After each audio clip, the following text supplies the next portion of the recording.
Assalamualaikum warahmatullahi wabarakatuh. Waalaikumsalam warahmatullahi wabarakatuh.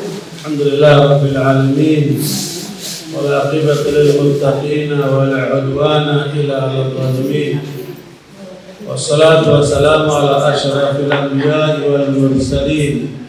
Nabiyina Muhammadin wa ala alihi wa sahbihi ajma'in.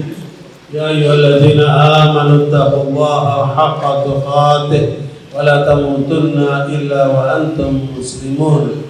Subhanaka la ilma lana illa ma 'allamtana innaka antal alimul hakim. Allahumma la sahla illa ma ja'altahu sahla wa anta taj'al hazna idza syi'ta sahlan. Ibu yang semoga dirahmati oleh Allah Subhanahu wa taala, kita beberapa hari lagi akan masuk Ramadan. Mungkin 8-9 hari sudah masuk Ramadan. Makanya persiapan kita harus sebaik mungkin untuk bisa meraih Ramadan tahun ini maksimalis, ya. Karena setiap orang itu ingin bagaimana memperoleh Ramadannya menjadi bekal buat 11 bulan ke depan. Jadi Ramadan merupakan training yang Allah berikan kepada orang beriman untuk berbekal secara fisik dan mental buat menghadapi hidup 11 bulan berikutnya. Makanya para sahabat anhum 6 bulan sebelum Ramadan doa-doa mereka, ya Allah temukan kami dengan Ramadan. Ya Allah temukan kami dengan Ramadan. Ya. Karena memang banyak keutamaan Ramadan itu, ya, sekaligus sebagai bulan pengampunan dan bulan yang penuh rahmat dan melepaskan dari belenggu api neraka. Karenanya para sahabat anhum mereka bersemangat untuk menyambut Ramadan, bahkan Nabi pun memberikan kepada kita. Dapat adalah syahrul karim. Sebentar lagi kalian akan masuk bulan Ramadan, bulan yang mulia. Ya. Kata Nabi, fihi futihat abwabul jannah. Pada bulan Ramadan itu pintu-pintu surga dibuka. Bahwa pusat kebaikan. Ramadan itu musim kebaikan. Sehingga kata Jabir bin Abdullah, sahabat Nabi mengatakan, kalau kamu masuk Ramadan, jangan sampai dirimu sama sebelum Ramadan. Semuanya harus berubah. Ya, semuanya harus berubah. Bukan sekedar puasa tidak makan tidak minum, tapi puasa mata tidak haram, puasa telinga tidak mendengar haram, puasa lisan tidak bicara yang haram, puasa tangan tidak mengambil haram, puasa kaki tidak melanggar haram. Jadi karena puasa itu ada dua, ada puasa tidak makan, tidak minum, tidak berhubungan suami istri secara fisik, tapi ada puasa itu lebih penting. Apa itu? Puasa dari dosa-dosa. Yang paling penting ini.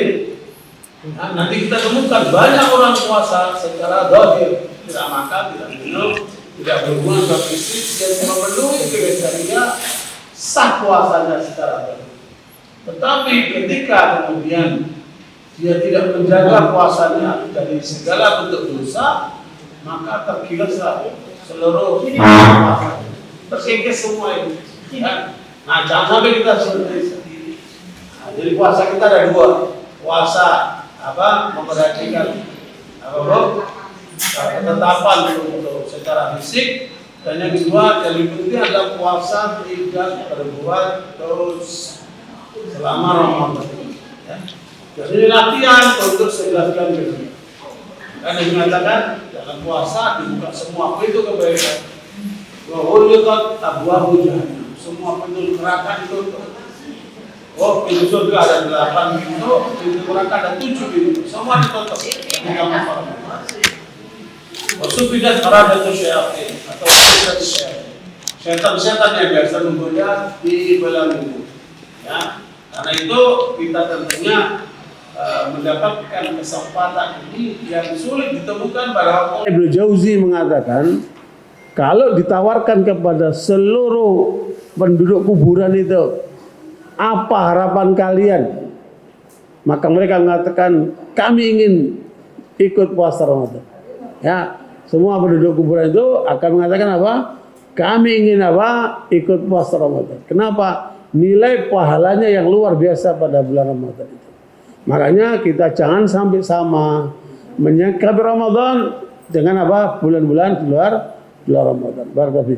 Makanya ini menjadi bekal yang harus senantiasa muncul di dalam diri kita. Sebelum saya masuk ini Bu, ini baru pengantar saja.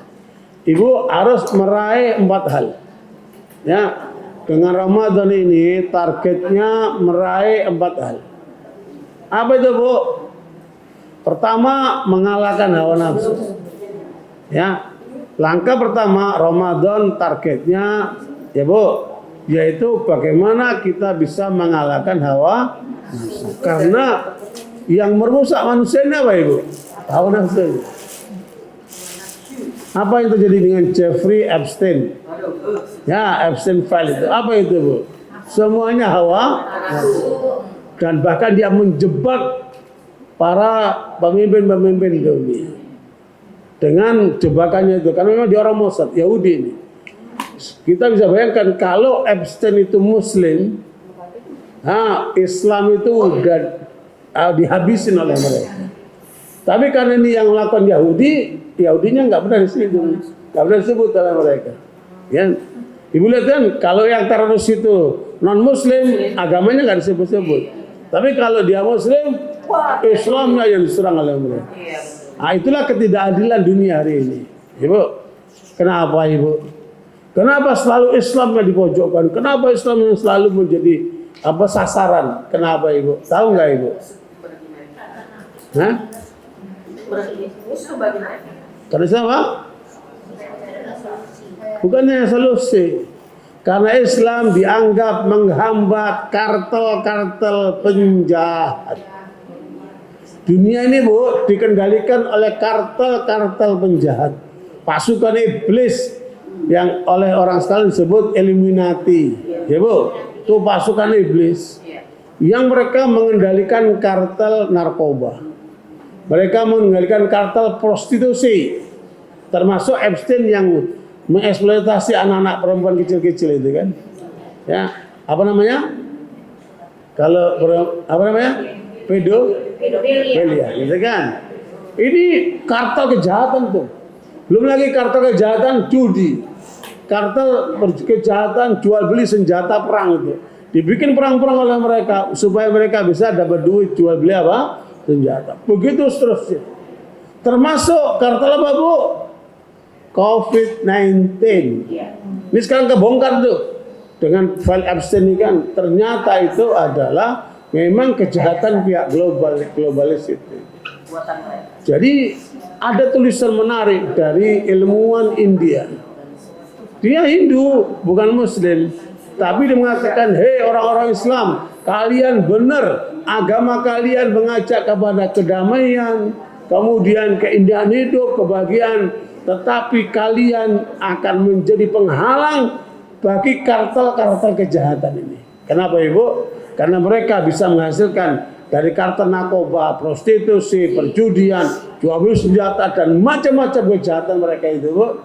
Setiap tahun mereka bisa menghasilkan 4.500 miliar dolar. Ini Indonesia suruh bayar 1 miliar dolar aja, udah semua teriak, woi banyak banget tuh, 17 triliun. Baru 1 miliar dolar. Sementara penghasilan mereka dalam setahun 4.500 miliar dolar dengan kartel-kartel itu, Ibu. Ya, nah kartel-kartel ini tidak mau mereka Islam ini kuat, tidak mau Islam ini berkembang, makanya dirusak oleh mereka lewat media, lewat macam-macam cara, Ibu ya. Nah, ala kulli hal, barakallahu, makanya supaya kita tidak terjerumus dengan kartel-kartel itu, kita harus bisa mengalahkan hawa nafsu dulu kita ini. Ya Bu, apa Bu? Hawa nafsu pertama apa Ibu? Nafsu pertama Bu, nafsu makan. Kan, ibu-ibu kan senangnya ngemil aja kan. Ya, kalau nggak terkendali nafsu makannya nanti terus kolesterol, asam urat, ya bu, darah tinggi, diabetes apa itu. Makanya Ramadan adalah cara yang paling efektif untuk apa bu? Menormalkan makanan. Subhanallah. Makanya orang puasa berarti apa? Nggak makan dia.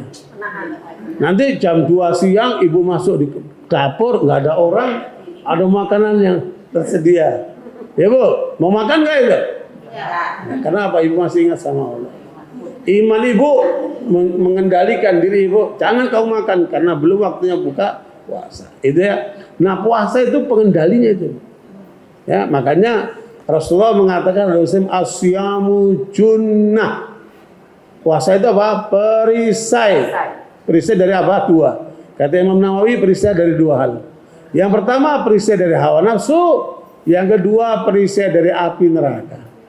Makanya orang kalau puasanya benar akan masuk surga dari pintu Ar-Rayyan. Khusus pintu orang yang berpuasa. Luar biasa. Kita nggak usah masuk pintu yang lainnya. Satu pintu aja dijebol, udah aman kita akhirat kita kan. Nah, itu ada mana bu? Puasa Ramadan. Jadi nafsu pertama apa? Nafsu makan. Nah kendalikan makannya. Biasanya sebelum Ramadan nanti ada yang sakit flu lah, sakit batuk lah begini ya bu. Persiapan. Ya subhanallah Allah itu maha pengasih. Masuk Ramadan kita dibersihin semua tubuh kita ibu. Selesai Ramadan semuanya sehat nih. Kan? Nanti selesai Ramadan ibu lihat kan semua pada sehat semua. Luar biasa. Ini efek Ramadan. Yang kedua nafsu minum. Ya. Kapan dikatakan nafsu itu bu? Kalau menyalahi syariat. Minumnya berlebihan atau minumnya yang haram. Makanya ibu lihat kan orang-orang yang suka minum haram itu nafsunya apa? Meluap-luap dia. Ya? Nah kita dengan puasa harus terkendali nih minumnya. Ya kalau ibu minum yang pada waktunya dibenarkan, minum yang halal nggak ada masalah. Ya. Barakallahu. Yang ketiga nafsu apa bu? Nafsu seks. Sekarang ini bu, menurut hasil penelitian, ibu-ibu itu pasif. Nafsu seks, syahwat seks, kan? Itu kalau Ramadan berhenti nggak? Berhenti karena sedang puasa. Kalau malam boleh, kan? Dari mulai adzan subuh sampai adzan maghrib, maka harus terjaga, ya bu. Nah, ibu-ibu itu secara ilmiah nafsunya aja bu, pasif. Laki-laki agresif, ya bu. Itulah rahasia kenapa ibu-ibu disuruh pakai jilbab. Kalau ibu-ibu membuka auratnya, ibu sangat rentan diserang oleh macan-macan ini. Kan? Macan itu apa itu? Kamu laki-laki. Karena mereka agresif. Bayangkan macan dikasih daging, gimana ibu? Ya. Yang menghentikan manusia tidak menerkam ibu-ibu apa? Akhlaknya, moralnya. Nah, aturan-aturan yang ada di masyarakat itu. Kalau enggak, kalau dibebaskan seperti di pulaunya si Epstein itu, ya udah semua disantap sama dia kan. Namanya macan, namanya apa? Apa namanya? Buaya kan. Ini buaya darat masalahnya dia. Ya bu. Jadi yang ketiga puasa mengendalikan apa bu? Nafsu seksnya. Nah itu. Kemudian yang keempat nafsu tidur. Ini udah malam tidur, siang tidur, pengajian tidur. Ibu ini tidur melulu. Ya bu, padahal tidur tidak menghasilkan apa-apa. Paling juga ada iler. Kalau ilernya walet bisa dijual, ilernya kita apa ini? Nah itu makanya, bu kalau masuk Ramadan jangan banyak tidur. Ini ada orang malamnya begadang. Sampai sahur, adzan subuh, tidur sampai maghrib atau sampai asar. Ini puasa apa ini? Ibu. Nah, saya mau tanya sama ibu. Tahun yang lalu, ibu hatam Quran dapat berapa kali? Pengalaman yang lalu nih, Tahun yang lalu ibu khatam Quran berapa kali? Sekali. Nah, tahun ini harus maksimalis, ya Bu. Sunnahnya, Bu, khatam 3 hari sekali. Berarti sehari 10 juz. Bagaimana bisa sehari 10 juz?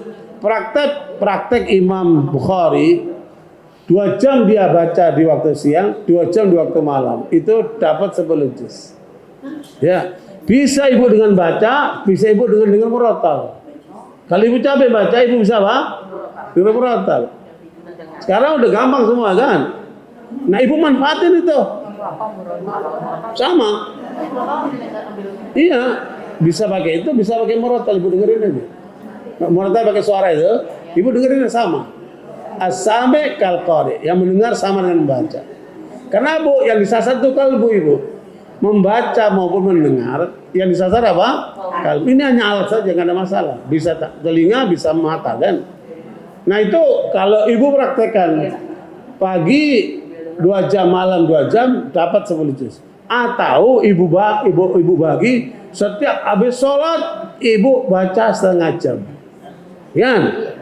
Ibu atur 45 menit ke 1 jam terserah lah pokoknya. Supaya bagaimana ibu mencapai 10 juz sehari. 3 hari khatam maknanya iman ibu klimaks. Itu tandanya. Ya, Bu, coba dipraktikkan ini Ramadan ini, Bu. Ya. Karena Ramadan itu Allah berikan kesempatan semuanya berkah. Waktu berkah, kehidupan berkah, semuanya berkah. Ya. Makanya coba dipraktekkan tahun ini.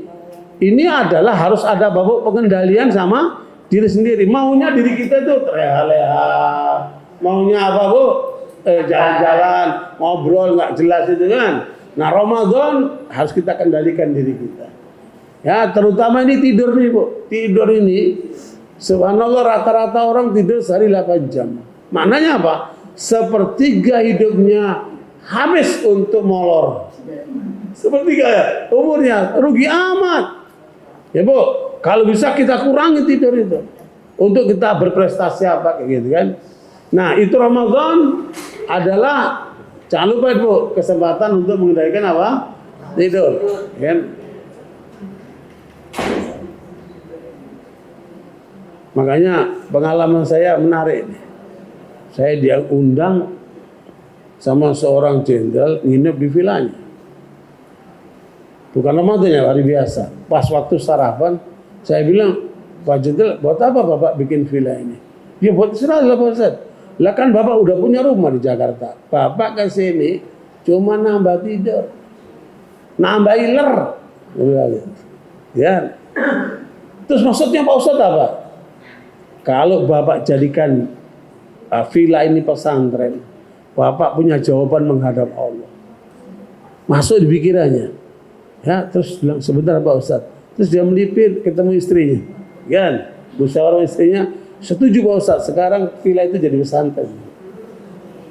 Pesantren Al-Quran dan IT. Makanya inilah orang cerdas itu. Orang cerdas tandanya dia menyiapkan akhiratnya. Jangan lupa harta banyak tapi akhirnya tidak dibangun. Nah, beberapa tahun lalu saya ketemu sama seorang janda. Ya Bu, dia datang pakai patwal Bu, dijegal polisi. Ini bukan janda sembarangan. Berapa Bu asetnya yang ditanam di investasi itu? 5 triliun. Ini janda. Ya. Cuma saya lihat orangnya nggak sombong. Dialog sama saya itu kelihatan sekali orangnya nggak sombong. Terus saya ingatkan, Ibu dikaruniai oleh Allah titipan harta. Jangan lupa untuk membangun akhiratnya. Karena nanti ada 2 pertanyaan. Dari mana hartamu kamu peroleh? Untuk apa kamu gunakan? Ya Bu, insya Allah si janda ini mau bikin masjid besar di satu tempat sana. Maka teman saya dikasih mobil sama dia, sama ibu ini. Terus saya bilang, Bu, alhamdulillah ibu dikasih harta banyak, tapi saya nasihatkan satu Ibu. Jangan sampai ibu kena anxiety. Apa kata dia? Sudah Pak Ustaz, saya kena anxiety 2 tahun gitu dia. Anxiety itu kalau cemas, khawatir, Duit banyak tapi gelisah. Stres. Ini banyak orang kaya kayak gini nih, Bu. Ya, kalau ibu belum gelisah berarti belum ke orang kaya ibu. Ya. Soalnya kayak gini, Bu. Makanya kita harus mengalahkan diri sendiri nih kan. Nah, Ramadan itu puncak membangun kepribadian yang kokoh. Jangan sampai kena anxiety, penyakit-penyakit kejiwaan itu kan. Apalagi stres, depresi. Ya, Bu. Makanya jauhkan dari semua penyakit itu, Ibu. Pokoknya ibu semua harus bahagia. Ya, Bu ya. Jadi apa, Bu? Nafsu yang keempat dia? Nafsu tidur. Ya. Nah, yang kelima, nafsu ngomong. Ya, ibu-ibu kalau ngomong kayak kaset gak ada berhentinya juga. Terus. Kalah tuh tahun kan. Ngomong gak ada titik komanya. Subhanallah. Kata ganti 20.000 kata setiap hari. Bu, Ramadan kesempatan untuk mengendalikan nafsu ngomong. Makanya salurkan dengan banyak baca Al-Quran. Ya, Bu.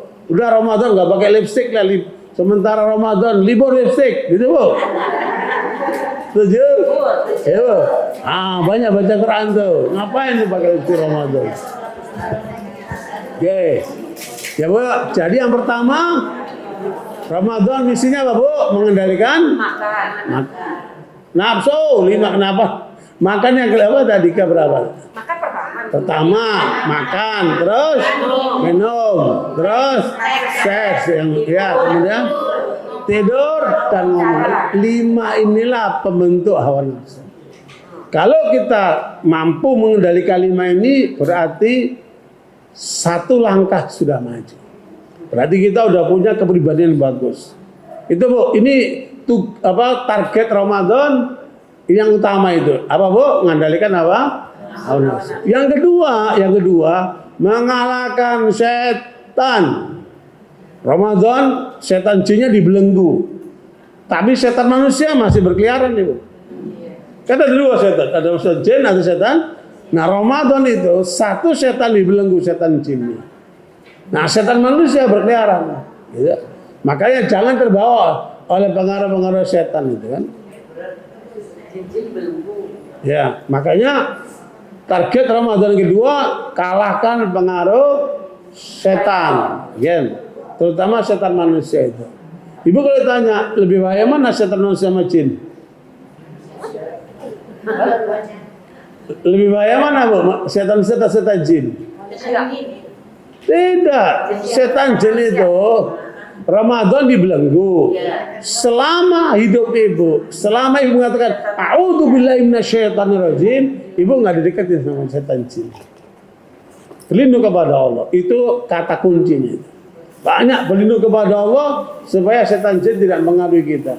Ya? Kalau ibu hatinya panas, lihat temennya beli mobil, hatinya panas karena temennya dapat hadiah. Itu kan iri hati, Bu ya. Itu pengaruh jin di dalam itu, memanas-manasi ibu. Kan? Bilang a'udzubillahi minasyaitonirrajim, berhenti dia. Tetapi masalahnya setan manusia ini, Ibu. Kenapa, Ibu? Setan manusia yang melahirkan kapitalisme, liberalisme, komunisme, eksistensialisme, konsep-konsep rusak manusia dari mana, Ibu? Bukan dari setan jin. Setan apa? Manusia. Termasuk konsep perempuan-perempuan menampilkan dirinya, pakaiannya, ya, Bu. Apa namanya? Kalau lagi jalan di stage itu, seperti itulah, kan? Itu manusia semua itu kan. Nah, makanya hati-hati. Yang kedua adalah Ramadan dalam rangka mengalahkan pengaruh setan, baik setan manusia maupun setan jin. Setan jin kita dibantu, tinggal setan manusia aja kita tundukkan. Sebab 11 bulan ke depan, ya dua-duanya dilepas sama Allah. Setan manusia jin akan mempengaruhi semuanya, itu kan. Oke, jadi kedua nih target Ramadan. Yang ketiga target Ramadan adalah mengalahkan pergaulan yang salah. Ya, Bu, yang tidur jangan tidur dulu nih, baru mulai tidur. Bu, Mengalahkan apa? Pergaulan yang salah. Yang namanya kawan bergaulan hanya dua. Ya, kawan yang baik, kata Nabi, dia seperti penjual minyak wangi. Kalau kita nggak dapat minyak wanginya, minimal dapat baunya wangi. Itulah bergaul sama orang baik. Tapi kalau bergaul dengan orang buruk, seperti orang bergaul dengan tukang pandai. Kalau nggak dapat percikan apinya, dapat baunya nggak enak. Ya, Bu. Makanya hindari semua pergaulan yang buruk. Kenapa, Ibu? Rusaknya kebanyakan manusia oleh sebab kawannya. Ibu cek tuh di penjara-penjara itu. Kenapa banyak orang terjerumus ke dalam pelanggaran-pelanggaran narkoba, perjudian segala macam. Kenapa banyak kan, Bu? Terpengaruh oleh temannya. Kenapa ada anak muda-muda pada ngerokok itu? Tadi dia nggak ngerokok. Terus sebagai temannya, kamu cobain nih. Kalau kamu nggak cobain, kamu nggak jantan. Nih cobain. Oh, coba dulu. Hanya ketagihan. Ya, narkoba gitu seperti itu. Makanya hati-hati dari pergaulan. Ya, Bu. Di dalam Al-Quran Allah sebutkan surat Az-Zukhruf ayat 69, Allah mengatakan al-akhillau yaumaidin ba'duhum li ba'din adu illal muttaqin. Coba dibaca itu. Az-Zukhruf 67. Az-Zukhruf 67.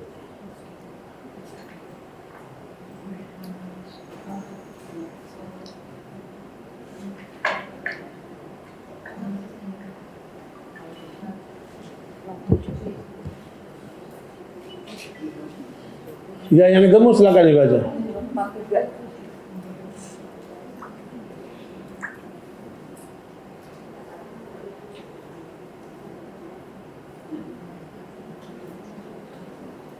Baca ya, Ustaz. Silakan, Bu. Teman-teman karib pada hari itu saling bermusuhan satu sama lain kecuali mereka yang bertakwa. Nah, tuh. Dulu di dunia kawan karib dia. Tempat kungku, tempat ngobrol, ya, Bu, tempat apa? Rekreasi bareng lah. Asik teman-teman itu. Tapi kalau dia tidak bertakwa, dia akan jadi musuh ibu nanti di depan Allah. Ya, dia akan menjerumuskan ibu supaya masuk neraka. Tapi kalau teman yang bertakwa, dia tidak, dia membelain. Kok aku di surga, temanku kok nggak ada di sini? Dia akan cari. Ya Allah, aku dulu punya teman di dunia itu, teman baik. Kok nggak ada di surga? Kata Allah, cari kamu di neraka, ketemu kamu bawa ke sini kan. Dia akan nyelamatin tuh, Bu. Ya, Bu. Makanya berarti apa, Bu? Pentingnya sahabat. Ya, pentingnya sahabat. Ya. Makanya kata Nabi, al-mar'u ala dini khalilih falyandur man yukhaliluh. Agamanya seseorang sangat tergantung dari kawannya, dari sahabatnya. Ya, Bu. Subhanallah. Makanya kalau kita dapat sahabat yang baik, agamanya bagus, itu akan pengaruh. Tandanya apa? Dia ngajak yang benar. Dia mengingatkan kita untuk akhirat kita. Bahkan kalau kita mau terjerumus ke dalam yang dosa, dia akan menghalangi. Jangan, nanti kamu akan terjerumus ke dosa. Nah, jangan, nanti kamu akan rugi. Begitu dia jagain kita itu.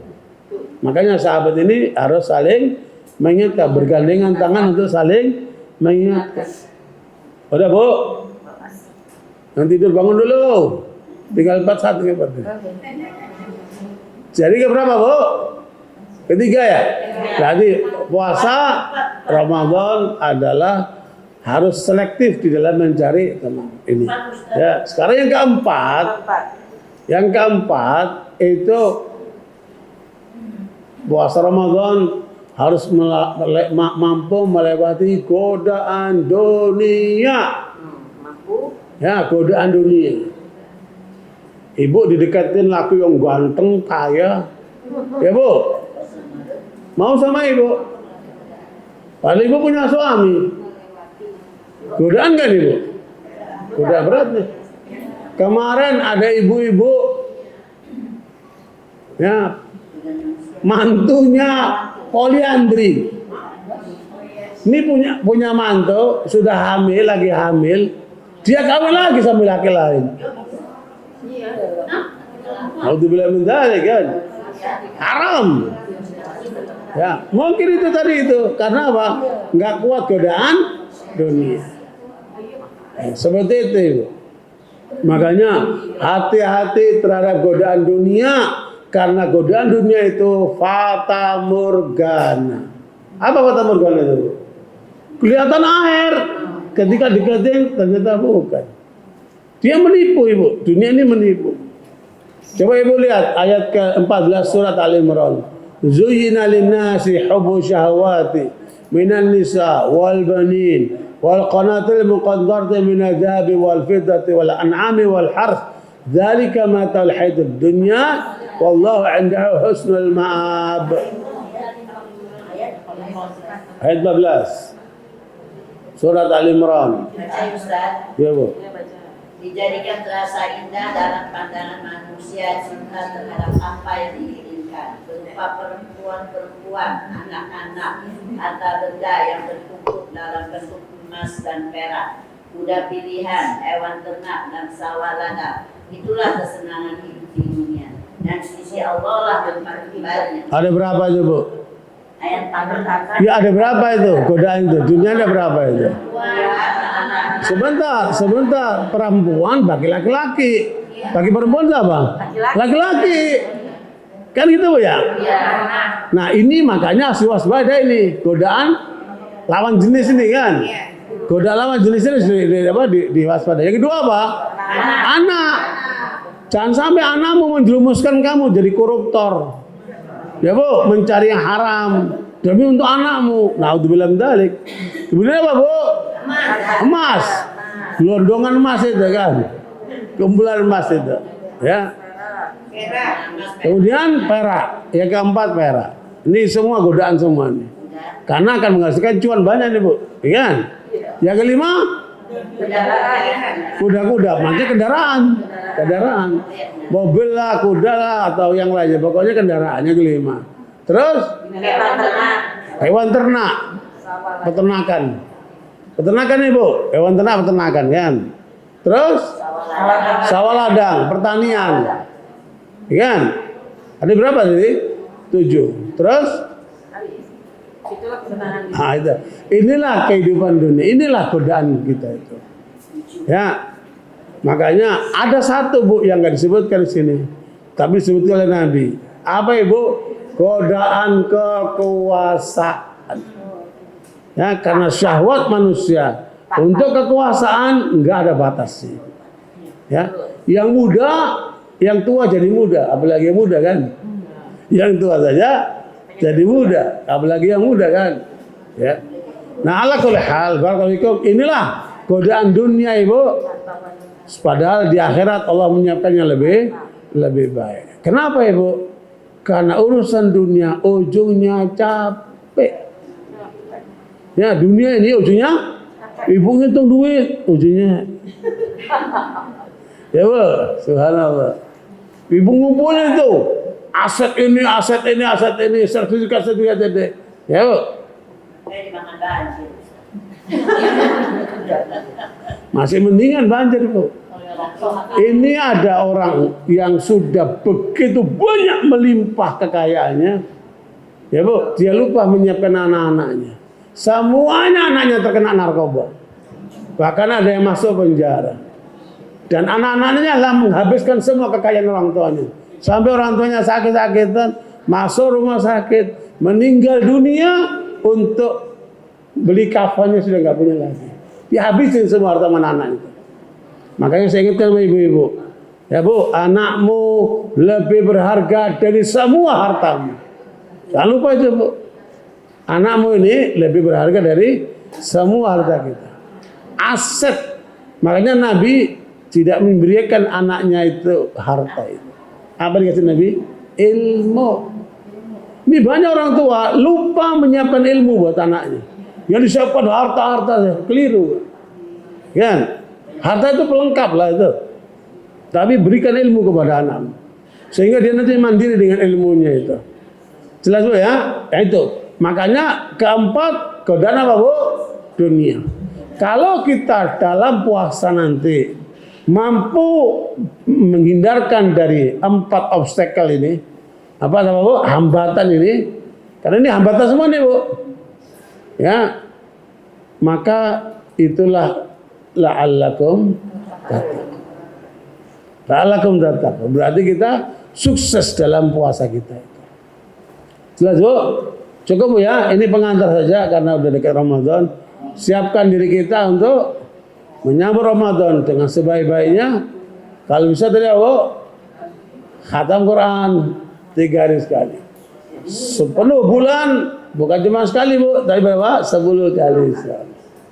Kalau seandainya iman kita belum bisa mencapai yang puncak kayak gitu, ya Bu, paling tidak sepekan sekali lah. Dari Jumat ke Jumat, Ibu khatam Quran. Silakan mengatur waktunya sendiri. Masing-masing kan beda-beda kan, ya Bu. Tapi yang jelas kurangi tidur, jangan belajar tidur terus, ya Bu. Yang penting kita sehat, ya Bu. Dan Rasulullah berkatakan 2 untuk Ramadan ini Bu ya.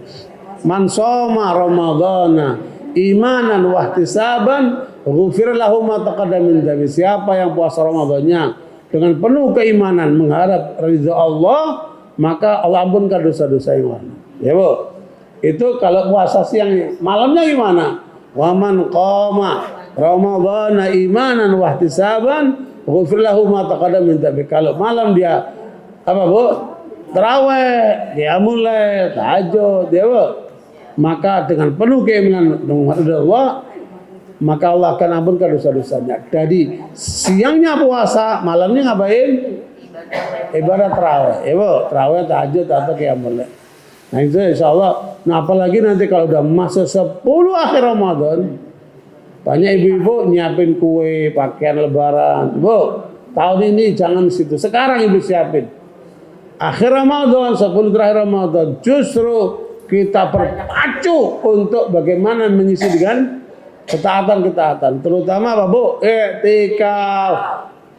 Ibu pernah iktikaf nggak? Nah, yang belum iktikaf, coba tahun ini, coba sekali, coba ini. Ibu akan ketarik ya. Iktikaf itu luar biasa. 10 hari untuk Allah. 350 hari untuk diri kita. Ya Bu, 10 hari untuk coba itu, dicoba itu etika. Ya, kalau masih ada suaminya atau ada adanya, berdamailah sama mereka atau diajak bareng-bareng etika itu kan. Insyaallah ibu akan dapat banyak. Ya. Terus apa namanya mencari malam Lailatul Qadar ini nilainya 83 tahun sekian bulan. Kalau kita dapat kan, makanya harus punya semangat untuk meraih malam Lailatul Qadar itu karena peluangnya setahun cuma sekali. Kan? Kalau dapat itu, masya Allah. Oke, jadi itu Bu ya, banyak pengantar saya untuk menyiapkan Ramadan kita supaya maksimalis ya, supaya apa? Jangan seperti Ramadan yang sebelumnya, tahun ini harus maksimalis. Oke ya.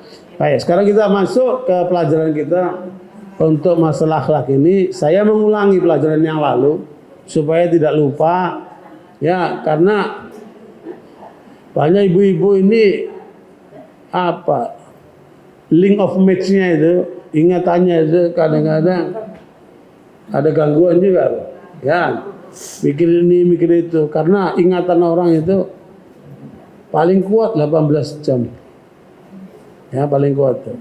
Apalagi udah sebulan ini sebenarnya udah sebulan. Ingat gak itu pelajaran yang lalu itu? Wallahu alam.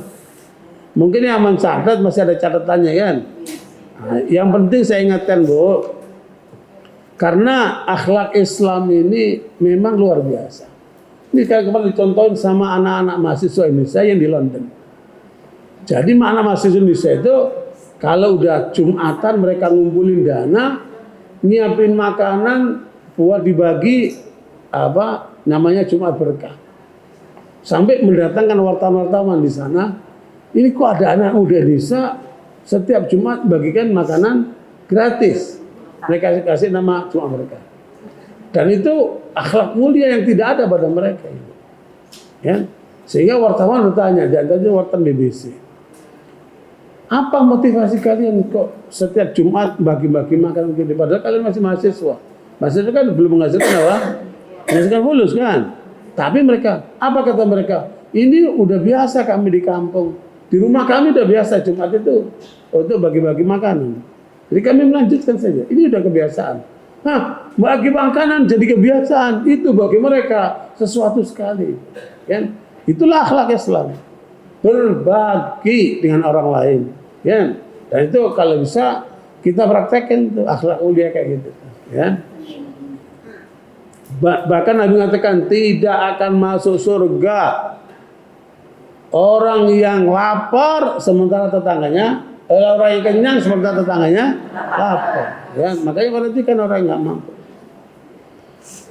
Oke, barakallahu. Jadi yang pertama pelajaran yang lalu bahwa akhlak mulia itu perintah Allah. Kalau perintah Allah berarti apa Ibu? Secara hukum wajib, tetapi apa dibaliknya? Apa? Nikmat dan bahagia. Nah, Ibu kalau praktekkan pasti apa? Semua perintah Allah. Kalau kita praktekkan hasilnya apa, Bu? Nikmat dan bahagia. Ya, Ibu pakai jilbab, Ibu sholat, Ibu puasa, Ibu tak sama suami, Ibu mendidik anaknya, Ibu mengkonsumsi halal, itu semua ujungnya apa, Bu? Nikmat dan bahagia. Itulah nilai perintah Allah. Ya, kalau larangan Allah, nilainya apa, Bu? Penderitaan dan hina. Orang yang melanggar Allah pasti apa? Menderita dan hina. Itu harus tertanam di benak kita itu. Begitulah nilai Islam yang harus kita apa? Kita yakini. Ya. Jadi akhlak mulia itu merupakan perintah Allah. Yang kedua, ya, Allah memuji Nabi Muhammad bukan karena ibadahnya. Ya, Bu. Bukan karena banyak istrinya. Ya, Bu. Bukan yang lainnya. Apa pujian Allah kepada Muhammad? Karena bagus akhlak. Ya. Wa innaka la'ala khuluqin 'adzim. Makanya nilainya manusia tergantung apa, Bu? Akhlaknya. Ya. Kalau akhlaknya bagus, berarti baguslah manusia itu. Kalau akhlaknya buruk, buruklah manusia. Termasuk bangsa itu. Suatu bangsa diukur dengan akhlaknya. Innamal ummamul akhlaqu ma baqiyat wa in humu zahabat akhlaquhum dhahabu. Suatu bangsa diukur dengan akhlaknya. Bangsa Indonesia ini, Bu, sedang dalam kondisi krisis. Krisis apa, Bu? Narkoba. Krisis apa, Bu? Korupsi. Krisis apa, Bu? Judul. LGBT. Itu semua menggerus akhlak semua itu.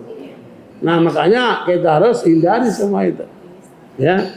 Jadi yang kedua, Nabi Muhammad dipuji oleh Allah kenapa? Akhlaknya. Suatu bangsa diukur dengan akhlaknya. Ayo kita perbaiki bangsa kita ini kan.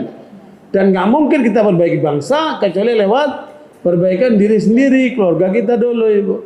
Kan karena bangsa itu adanya adalah keluarga dan person-person itu kan. Yang kedua, pelajaran akhlak yang kedua. Yang ketiga, misi besar Nabi Muhammad dari risalah Islam ini apa, Ibu? Paling besar. Memperbaiki akhlak manusia, kan? Sebab orang tidak tahu iman kita. Orang nggak tahu ibadah kita, tapi orang nilai dengan apa? Dari akhlak kita. Ya, kalau orang itu akhlaknya bagus, tanda imannya bagus, tanda ibadahnya bagus. Ya. Ibu mungkin hafal Quran. Ibu ibadahnya Masya Allah, tahajudnya, sedekahnya, infaknya Masya Allah. Tapi ibu pembohong. Kira-kira ibu nilai agamanya gimana? Runtuh ibu. Ya, makanya harus menjadi akhlak yang paling menonjol. Oke, yang keempat, ya Bu. Misi Nabi Muhammad. Misi Nabi Muhammad terbesar adalah apa? Memperbaiki akhlak manusia. Nah, yang keempat, akhlak mulia itu berarti mengikuti jejak Nabi Muhammad SAW. Ya, orang yang berakhlak mulia itu berarti mengikuti jejak Nabi Muhammad SAW. Makanya tidak ada pemimpin dunia seperti Nabi Muhammad SAW. Ya, jadi uswatun hasanah. Ya, meneladani Nabi Muhammad SAW. Yang kelima, bahwa akhlak mulia tanda kesempurnaan iman. Ya, semakin sempurna akhlak kita, semakin sempurna iman kita. Jadi ukuran iman diukur dengan kesempurnaan apa? Akhlaknya. Yang keenam, orang yang berakhlak mulia nanti di akhirat akan berada di posisi dekat dengan Nabi Muhammad SAW. Ya, Bu. Orang yang akhlaknya mulia di akhirat posisinya akan dekat dengan Nabi Muhammad SAW. Tetapi orang yang akhlaknya buruk, dia akan bakal jauh dari Nabi Ibu. Ya, Nabi nggak mau dekat sama orang yang buruk akhlaknya itu. Ya, makanya ibu sekalian, ya, nilai indahnya rumah tangga kalau apa? Kalau suami istri itu akhlaknya bagus. Kalau suami istri akhlaknya bagus, nanti menurun ke anak-anaknya, bahkan menurun ke pembantunya. Ya. Makanya ibu-ibu, jangan sampai kita jadi orang arogan, sombong, ya Bu. Kemudian mulutnya jorok, perilakunya kasar. Nanti itu akan merusak keindahan rumah tangga semua itu.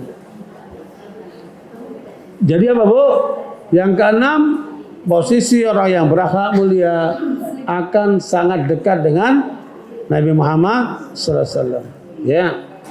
Yang ketujuh, akhlak mulia akan memberatkan timbangan nanti di akhirat. Jadi yang akan bikin timbangan ibu kuat, ya Bu, apa Bu? Akhlak mulia ini. Ya. Jadi akhlak mulia memposisikan itu akan memberatkan timbangan apa di akhirat. Ya. Oke, sampai di situ kesimpulan kesempatan pelajaran yang lalu, bagaimana pentingnya akhlak mulia dalam Islam, ya, ditandai dengan 7 hal itu, Ibu. Sekarang kita akan memberat timbangan insya Allah. Ya, akhlak mulia akan memberat timbangan insya Allah SWT. Makanya itu menunjukkan apa, Bu? Pentingnya akhlak mulia. Bu, apa isinya akhlak mulia itu, Bu? Apa isinya akhlak mulia, Bu? Intinya di 3. Bu catat tuh. Isinya kandungan akhlak mulia itu intinya di 3. Ya, Bu. Kandungan akhlak mulia itu intinya di 3. Menurut siapa? Menurut Sufyan Ats-Tsauri. Menurut Sufyan Ats-Tsauri, ulama tabi'in ini, tabi'in dia mengatakan inti akhlak mulia itu ada 3. Ya, Bu. Yang pertama, do your best. Ya, Bu. Berbuatlah yang terbaik. Ya. Berbuat yang terbaik. Ibu ada tamu. Berbuat yang terbaik. Ibu kalau ada tamu, ibu punya air zam-zam, ibu punya air mineral, ibu punya air galon. Kasih yang mana? Kalau kasih air zam-zam, berarti ibu akhlaknya mulia. Do your best. Ya, Bu. Ibu ada tamu, kemudian ibu punya apa? Kurma ajwa, ada kurma sukari, ya, Bu. Ada kurma yang lainnya, ya, Bu. Kasih mana, Bu?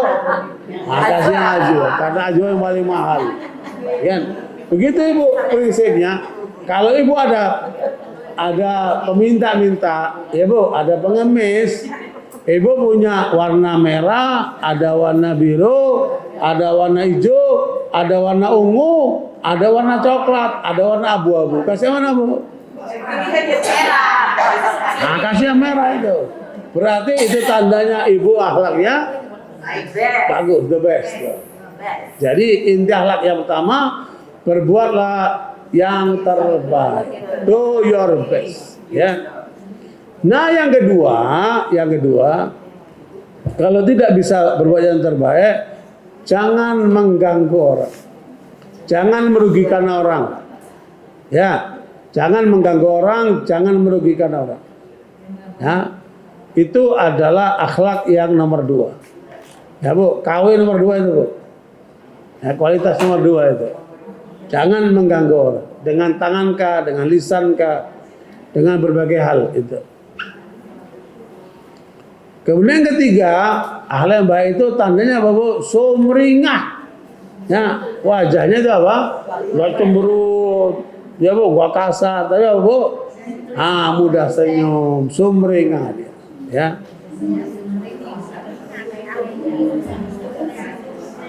Kemudian itu mudah senyum Bu, mudah senyum.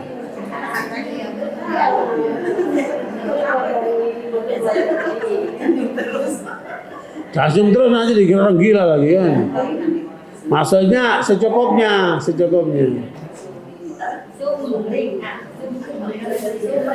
Bu, Syekh Abdul Razak Badar itu menceritakan ada seorang ulama tua namanya Syekh Shalih Al-Husain.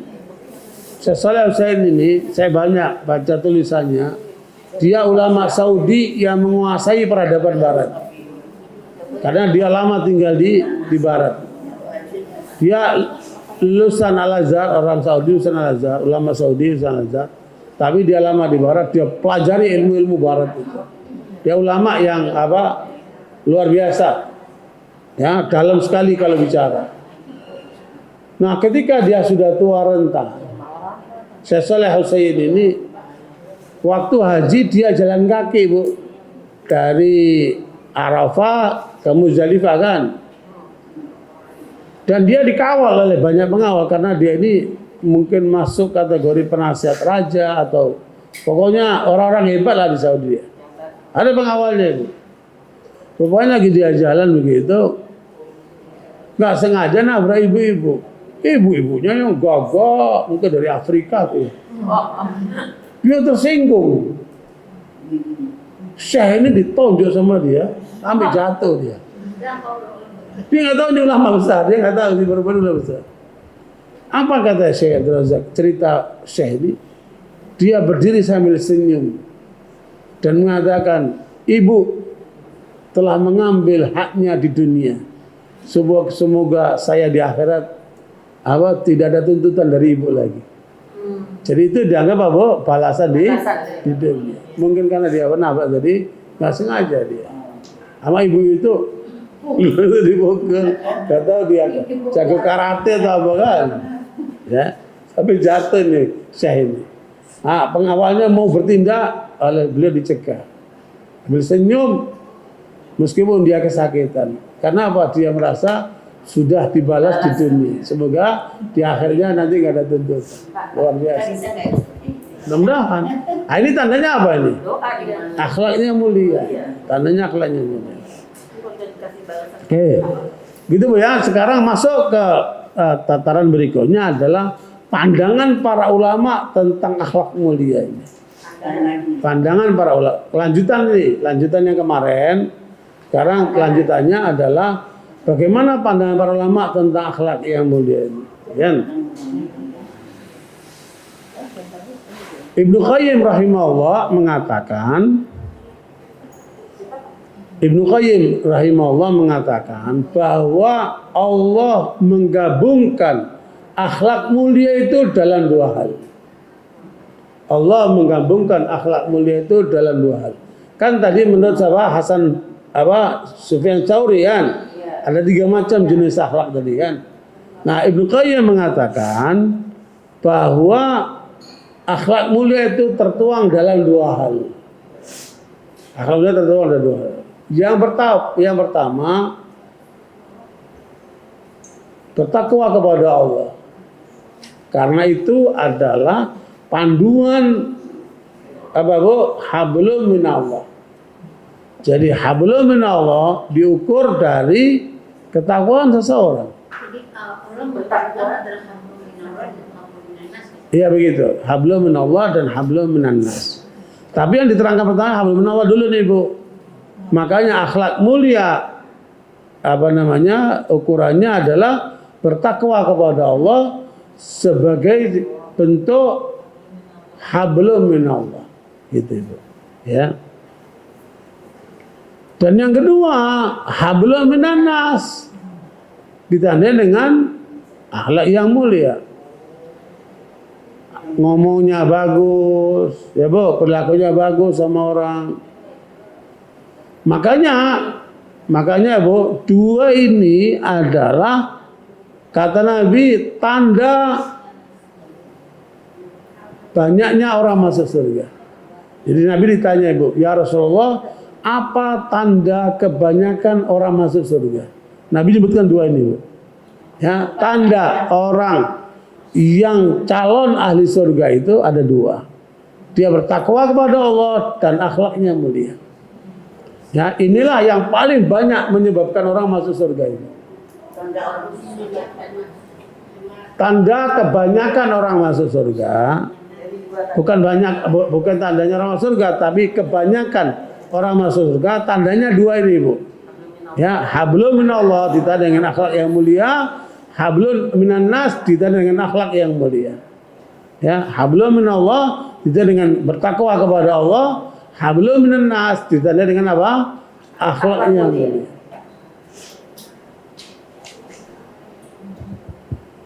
Saya kasih contoh nih Bu. Kalau orang itu bertakwa kepada Allah berarti apa? Dia menunaikan hak Allah. Sholatnya benar, puasa Ramadannya benar, zakatnya benar, ya Bu, hajinya benar.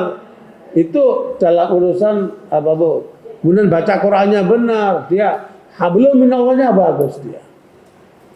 Kalau siapa namanya Abdullah bin Mas'ud menerangkan isi takwa kepada Allah ada tiga itu. Abdul Mas'ud menerangkan inti daripada takwa kepada Allah itu ada tiga. Ya, inti daripada takwa kepada Allah menurut Ibnu Mas'ud ada tiga Ibu. Kadang-kadang saya lupa. Di depan saya banyak nenek-nenek lupa saya. Pikirannya mahasiswa semua Ibu. Inti daripada takwa kepada Allah ada tiga. Inti takwa kepada Allah ada tiga. Artinya kalau Ibu ada tiga ini berarti Ibu sudah memenuhi kriteria bertakwa kepada Allah. Gitu Ibu. Yang pertama senantiasa taat kepada Allah, tidak melanggar Allah. Senantiasa taat kepada Allah, tidak melanggar Allah. Ya, orang yang bertakwa kepada Allah tanda pertama dia senantiasa taat kepada Allah, tidak melanggar Allah.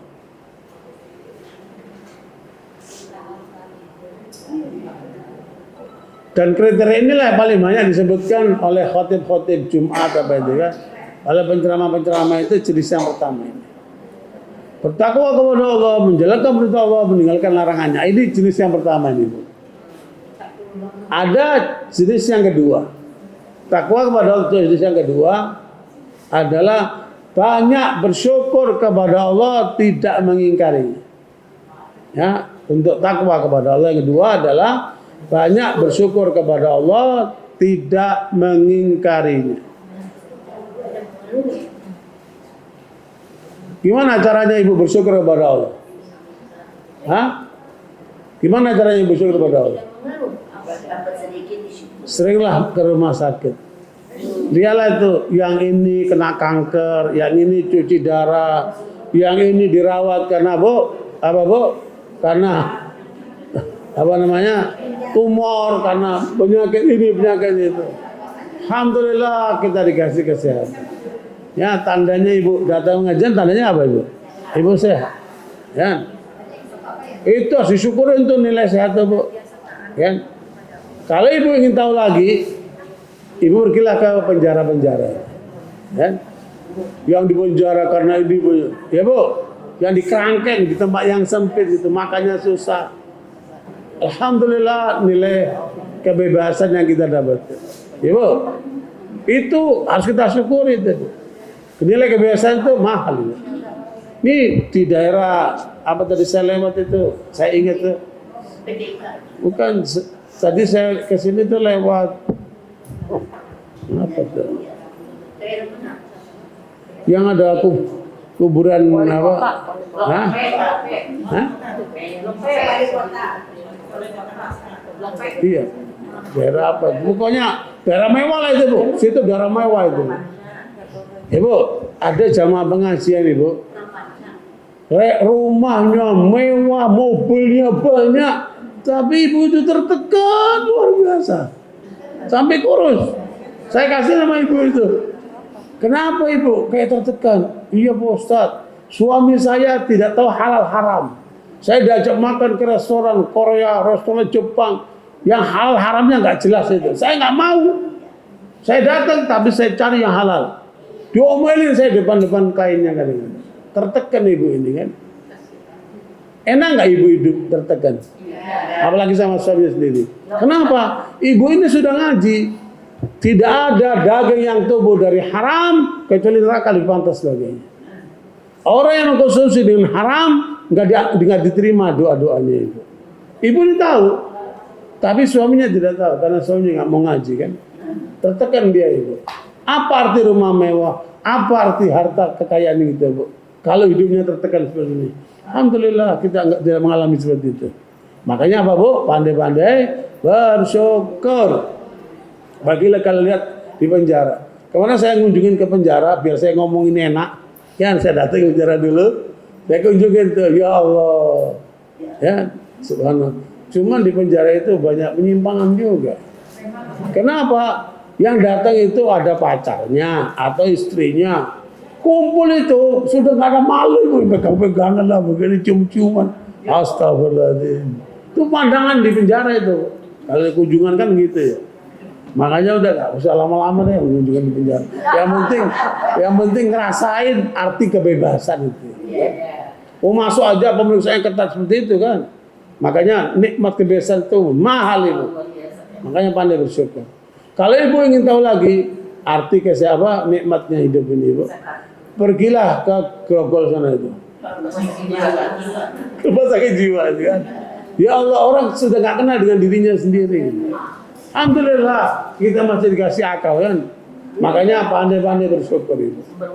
Ya. Nah kemudian kalau ibu tahu lagi arti syukur itu, lihatlah orang-orang yang disabilitas itu, yang buntung lah, yang beginilah begitu kan.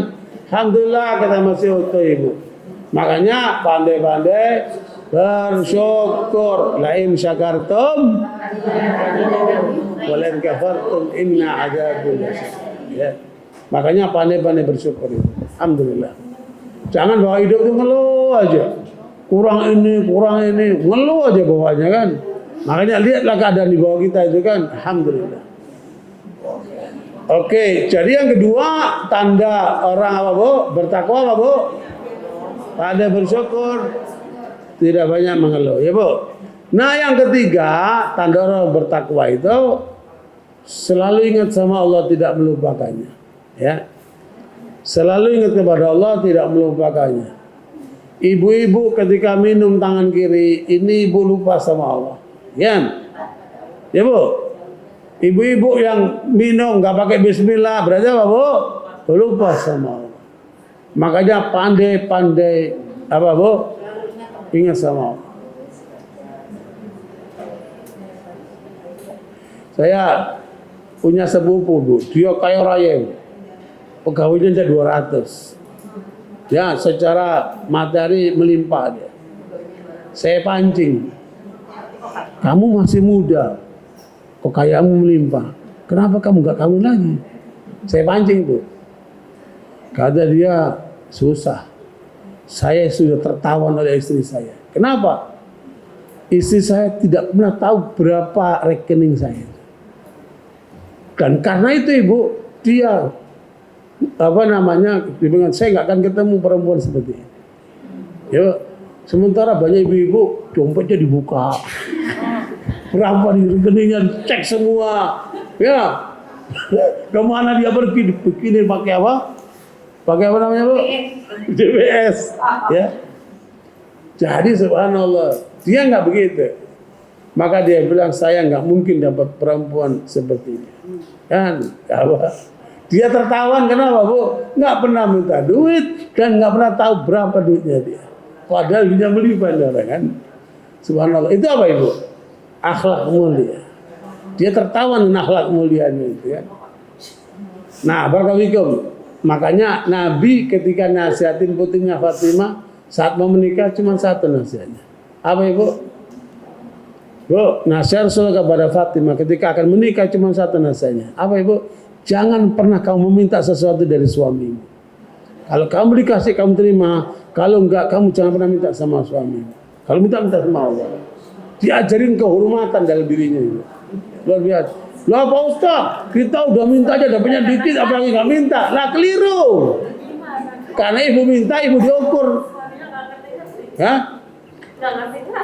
Ya kaya. Udah tenang aja. Allah Maha tahu Ibu. Nanti Allah kasih jalannya itu. Gitu ya. Jadi ada 3 tanda orang bertakwa. Pertama apa Bu? Senantiasa taat kepada Allah, tidak melanggarnya. Yang kedua, banyak bersyukur, tidak mengingkarinya. Yang ketiga, ingatlah kepada Allah, jangan melupakannya. Kenapa Ibu? Perhatikan Ibu, seluruh kejahatan manusia sebabnya cuma satu, dia lupa sama Allah. Para koruptor itu kalau ingat sama Allah nggak akan korupsi deh. Para penzina itu kalau ingat sama Allah nggak akan dia berzina. Para pelaku-pelaku judol, narkoba, macam itu semua karena Bapak lupa. Ya. Makanya kualitas orang yang paling bertakwa di dunia ini siapa Ibu? Orang paling hebat bertakwa di dunia siapa Ibu? Nabi Muhammad SAW. Kenapa Ibu?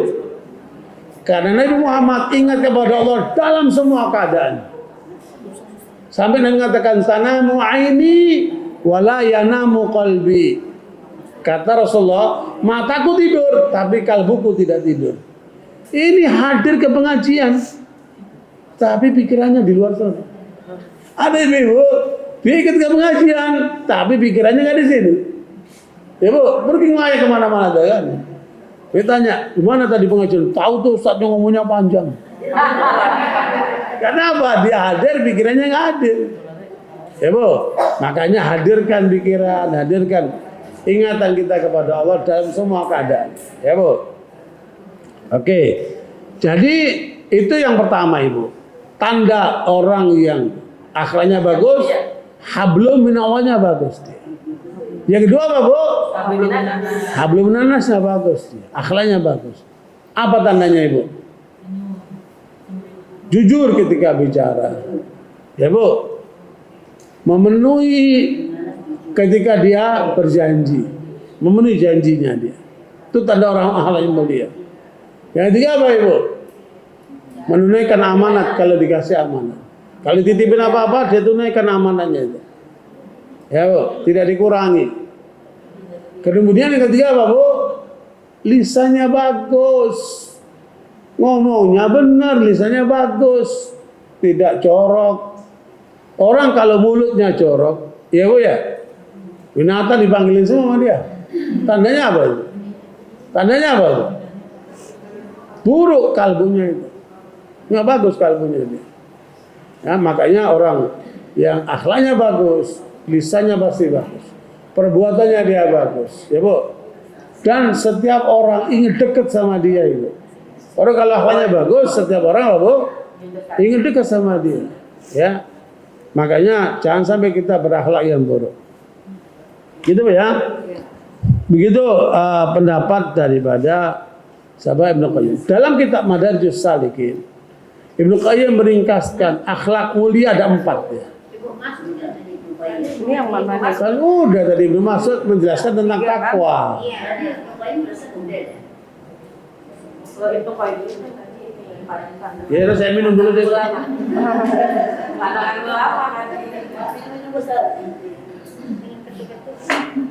Bukan nenek-nenek suka cepat lupa. Kan saya menerangkan pandangan Ibnu Qayyim tentang akhlak. Ada 2, kan? Hablum minallah, tandanya bertakwa kepada Allah. Hablum minannas, tandanya akhlaknya mulia. Itu Mas'ud yang tangguhan. Sabar. Ibnu Mas'ud menjelaskan arti takwa ada 3. Beda lagi Bu, melengkapi tadi. Udah Bu, kebanyakan ilmu nih Ibu nih. Akhirnya apa? Pertumbuhan apa namanya? Bertumbuh-tumbuh ya. Ya udah, pokoknya Ibu jangan kalah sama AI Bu. Ya. Boleh ibu tua, tapi otaknya harus tetap cerdas, ya Bu. Nah, tadi apa Bu? Ibnu Qayyim saya tambah nih. Tadi Ibnu Qayyim kan 2 kesimpulannya. Nah, dalam kitab Madarijus Salikin itu 3 juz karangan Ibnu Qayyim, dia menyimpulkan akhlak mulia itu ada 4. Ini tambahan saja nih Bu. Kalau ibu ada 4 ini, tandanya ibu akhlaknya mulia. Tanda yang pertama, orang yang akhlak mulianya apa Bu? Penyabar. Orang yang akhlak mulia apa Bu? Penyabar. Nggak emosional, nggak tukang marah. Ya, dikit-dikit cerai kenapa? Ngapain? Ya Bu, sabar. Ya Bu. Nah, ibu kalau penyabar, insya Allah nilai ibu tinggi. Ya. Karena orang sabar berarti punya kepala. Kalau nggak punya sabar berarti nggak punya kepala. Gentayangan tuh. Ya, makanya yang paling enak ikan apa Bu? Kepala ya. Iya kan? Ya subhanallah itu. Makanya tanda orang yang akhlak mulia apa Bu pertama? Penyabar. Yang kedua bersikap adil. Orang yang akhlak mulia bersikap adil. Ya, adil itu berarti apa Bu? Proporsional. Ya. Dia bersikap adil. Ketika dia memimpin, ketika dia jadi hakim, ketika dia jadi ibu, kebuat anak-anaknya, dia bersikap apa? Adil. Ya. Itu yang kedua, tanda orang akhlak mulia.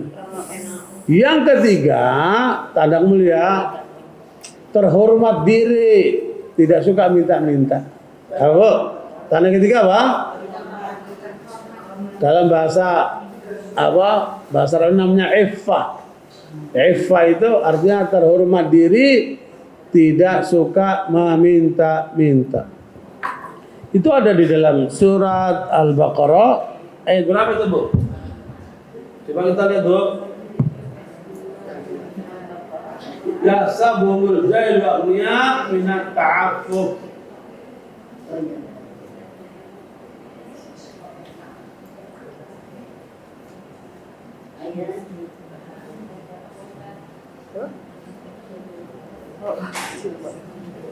Waktu itu ketinggalan kan di sini. Hah? 273. Jadi orang yang tidak tahu dikira dia orang kaya, padahal dia serba kurang. Baca Ustaz. Ya, Apa yang kamu lupakan adalah untuk orang-orang fakir yang terhalang usahanya karena jihad. Sehingga dia yang bisa berusaha tinggi orang lain bisa menyangka bahwa mereka adalah orang-orang kaya karena mereka menjaga diri dari meminta. nah itu dia terhormat karena tidak suka minta. Sehingga orang nggak tahu dikira apa? Dia orang kaya dia. Padahal dia mungkin pas-pasan, mungkin kekurangan. Engkau mengenal mereka dari ciri-ciri mereka tidak meminta-minta secara paksa kepada orang lain. Apapun harta yang baik yang kamu infakkan, sungguh Allah Maha mengetahui. Saya kemarin terharu Bu. Saya lihat di potongan YouTube ada seorang ustadz kampung punya murid 32 anak. Ya, beberapa anaknya nggak sekolah karena nggak punya biaya. Pada saat ditanya ustadz itu, hari ini ustadz punya uang berapa? Cuma 5.000 rupiah. Murid-muridnya itu nggak ada yang bayar Ibu. Ustadz ini nggak pernah minta sama orang. Sehingga dikasih hadiah 11,5 juta gitu sama sarung. Sampai dia terharu itu. Ya. Ini contoh nih, dan orang kayak ini nih harus kita perhatikan itu. Kita bantu mereka. Kenapa? Dia bermanfaat untuk banyak orang. Tapi dia nggak perhatikan dirinya sendiri. Kenapa? Nggak mau minta sama orang dia. Saya lihat wajah Ustadz itu adem, masya Allah orang itu kan. Tapi ya itu yang tadi. Karena apa? Dia punya akhlak apa Bu? Itu akhlak iffah tadi itu. Terhormat diri, nggak suka minta sama orang. Ya. Makanya ibu sekalian, kita perlu nih punya akhlak kayak gini Bu. Tidak mudah minta sama orang, nggak mudah mengeluh sama orang, ya Bu. Tapi kalau ngeluh minta ngeluhlah kepada Allah, minta kepada Allah. Situ berapa Bu? Ketiga tadi ya. Ibnu Qayyim akhlak mulia ketiga ada apa? Iffah. Yang keempat syaja'ah, berani menyampaikan yang benar. Ya Bu, berani untuk menasihati orang, berani untuk apa Bu? Membela yang benar. Begitu Ibu. Jadi ada sikap berani.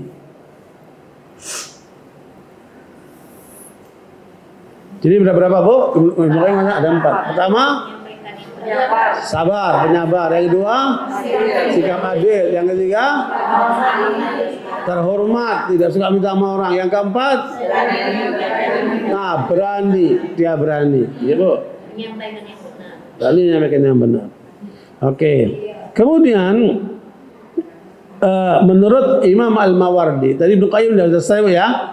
Menurut Imam Al-Mawardi bahwa idza hasunat akhlaqul insan katsura musafu. Kalau orang itu akhlaknya baik, tandanya banyak orang yang suka sama dia. Ya. Ibu kalau dijauhin oleh banyak orang, ibu koreksi.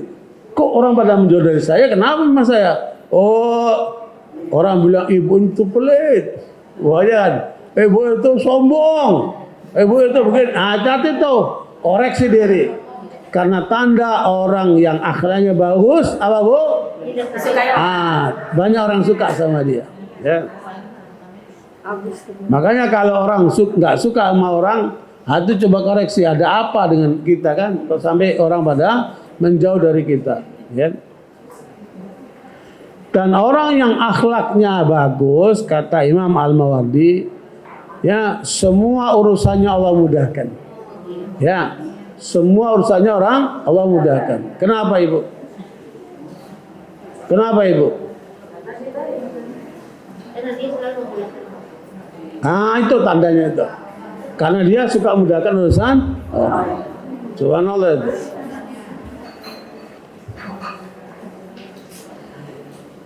Ibnu Abbas berkata begini. Kalau ibu berbuat baik sama orang, apa ibu rasakan? Ini orang lapar, ibu kasih makan dia. Ini orang meminta-minta, ibu kasih duit dia. Ini orang gembel, ibu kasih pakaian dia. Ya Bu, apa ibu rasakan? Hatinya bahagia. Satu kata Ibnu Abbas. Kamu akan rasakan nilai kebaikanmu akan kamu rasakan di hatimu. Yang kedua apa? Wajahmu sumringah, wajahmu enak dilihat. Wajahmu apa Ibu? Seger gitu, mukanya mudah senyum lah, ya. Itu tanda orang baik tuh Bu. Terus apa? Efeknya badanmu jadi kuat, padahal jarang olahraga dia. Badannya apa? Kuat. Itu efek kebaikan itu Bu. Pengaruhnya kepada badan itu hebat itu, ya. Kemudian yang ketiga dia disukai oleh banyak orang. Itu tanda kebaikan semuanya. Sebagaimana dinyatakan oleh Al-Mawardi tadi itu, orang yang akhlaknya bagus, banyak orang suka sama dia. Hah? Sama dengan yang pertama, kan itu orang tadi didekati orang lain disukai semua urusannya mirip sama nomor 1. Iya, Ibnu Abbas lebih lengkap. Ibnu Abbas menyatakan kalau kamu berbuat baik, kalau akhlakmu baik, hatimu akan lapang, wajahmu akan sumringah, ya Pak, badanmu akan kuat, dan hatimu akan lapang, wajahmu itu sumringah, kemudian tubuhmu bakal kuat, ya. Rupanya kebaikan itu pengaruh kepada kesehatan Bu. Kemudian yang keempat, banyak orang suka sama kamu. Banyak orang suka sama kamu. Banyak suka orang ya. Lo tadi 3. Dari 1, 2, 3, 4. Jadi yang tadi 3 itu dari Imam Mawardi, ada 3, ada 4 juga ada. Ada 4.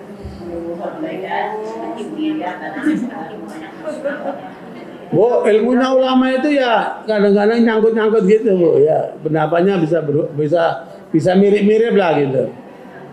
Ya, maksudnya ibu-ibu biar kaya wawasan.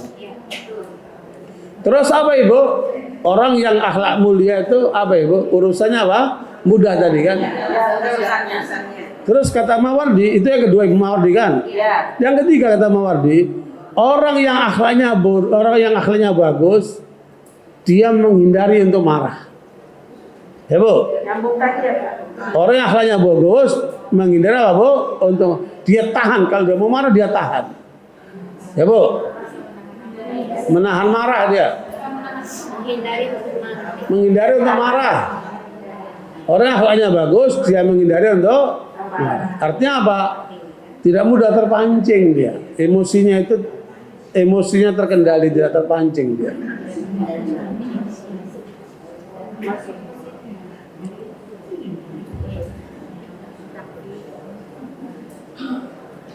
Kemudian karena dia mampu mengendalikan dirinya tidak marah, tandanya apa Bu? Hatinya lembut. Hatinya apa? Lembut. Subhanallah. Orang kalau bisa menghindari marah, maka timbulnya apa Bu? Hatinya lembut. Saya juga nggak tahu, kadang-kadang orang hatinya lembut, selembut salju. Mana ngukurnya itu? Ya ngukurnya gimana tuh?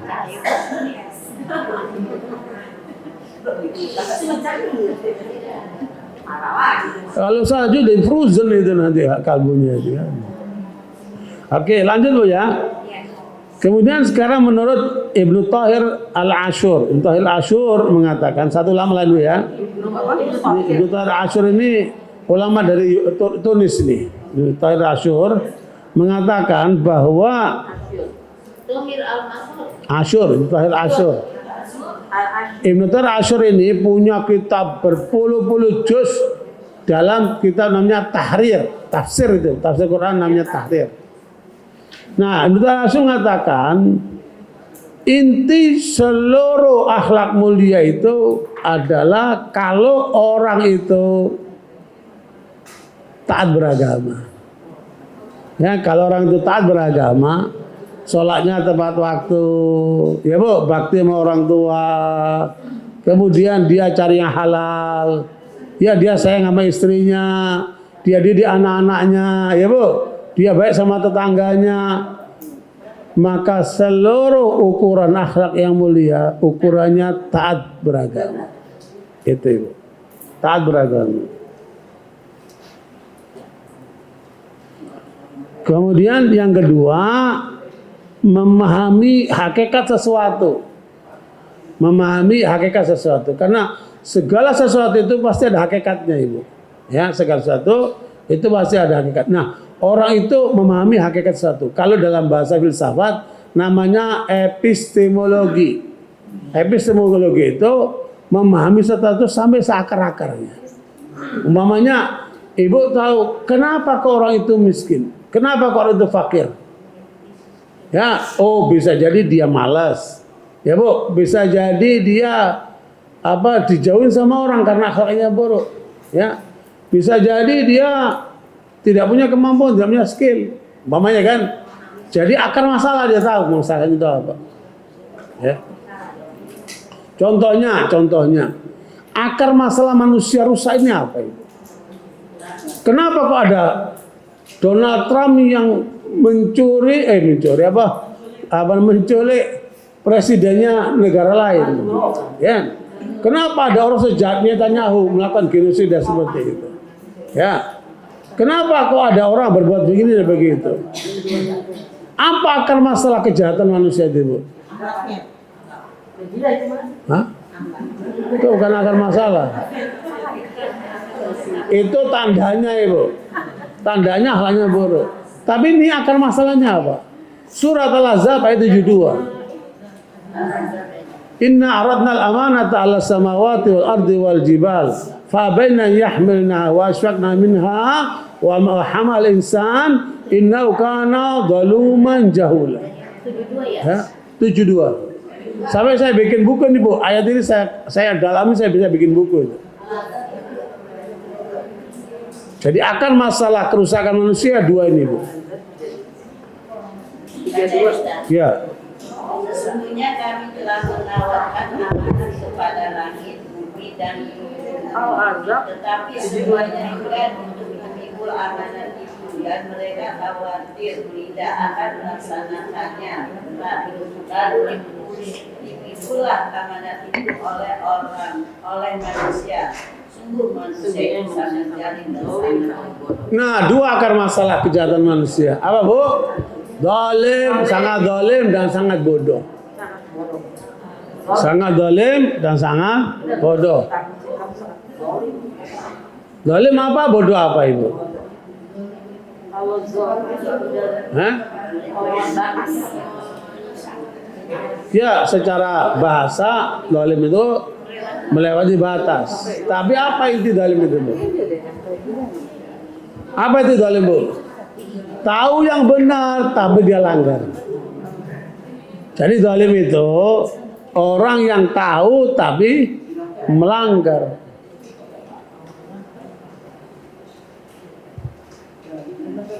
Ibu tahu keluar rumah harus nutup auratnya, wajib bagi wanita. Tapi kemudian ibu langgar, namanya apa? Zalim. Ya, zalim itu orang yang tahu yang benar tapi apa, Bu? Melanggar. Siapa tokohnya, Bu? Siapa tokohnya yang jenis orang zalim ini? Yahudi. Ibu, Yahudi itu cirinya dia tahu tapi melanggar. Makanya Allah laknat mereka, Allah kecam mereka. Ghairil maghdubi, jangan kau jadikan kami ya Allah seperti orang Yahudi, karena mereka tahu yang benar tapi mereka melanggar.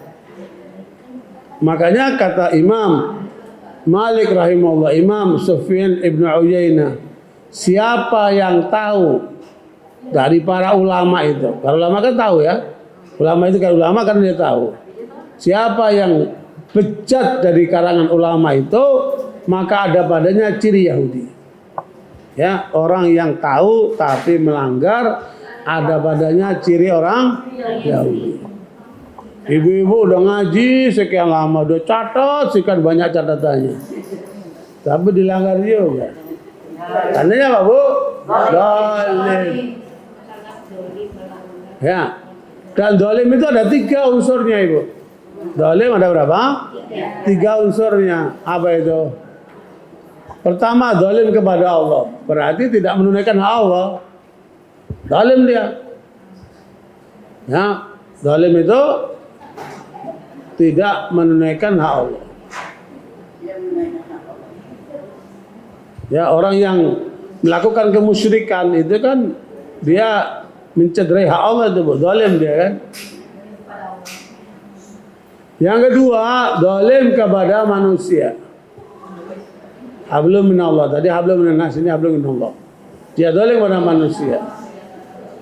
Dia menipu manusia, dia bohongin manusia, dia menyakiti manusia, dia zalim sama manusia.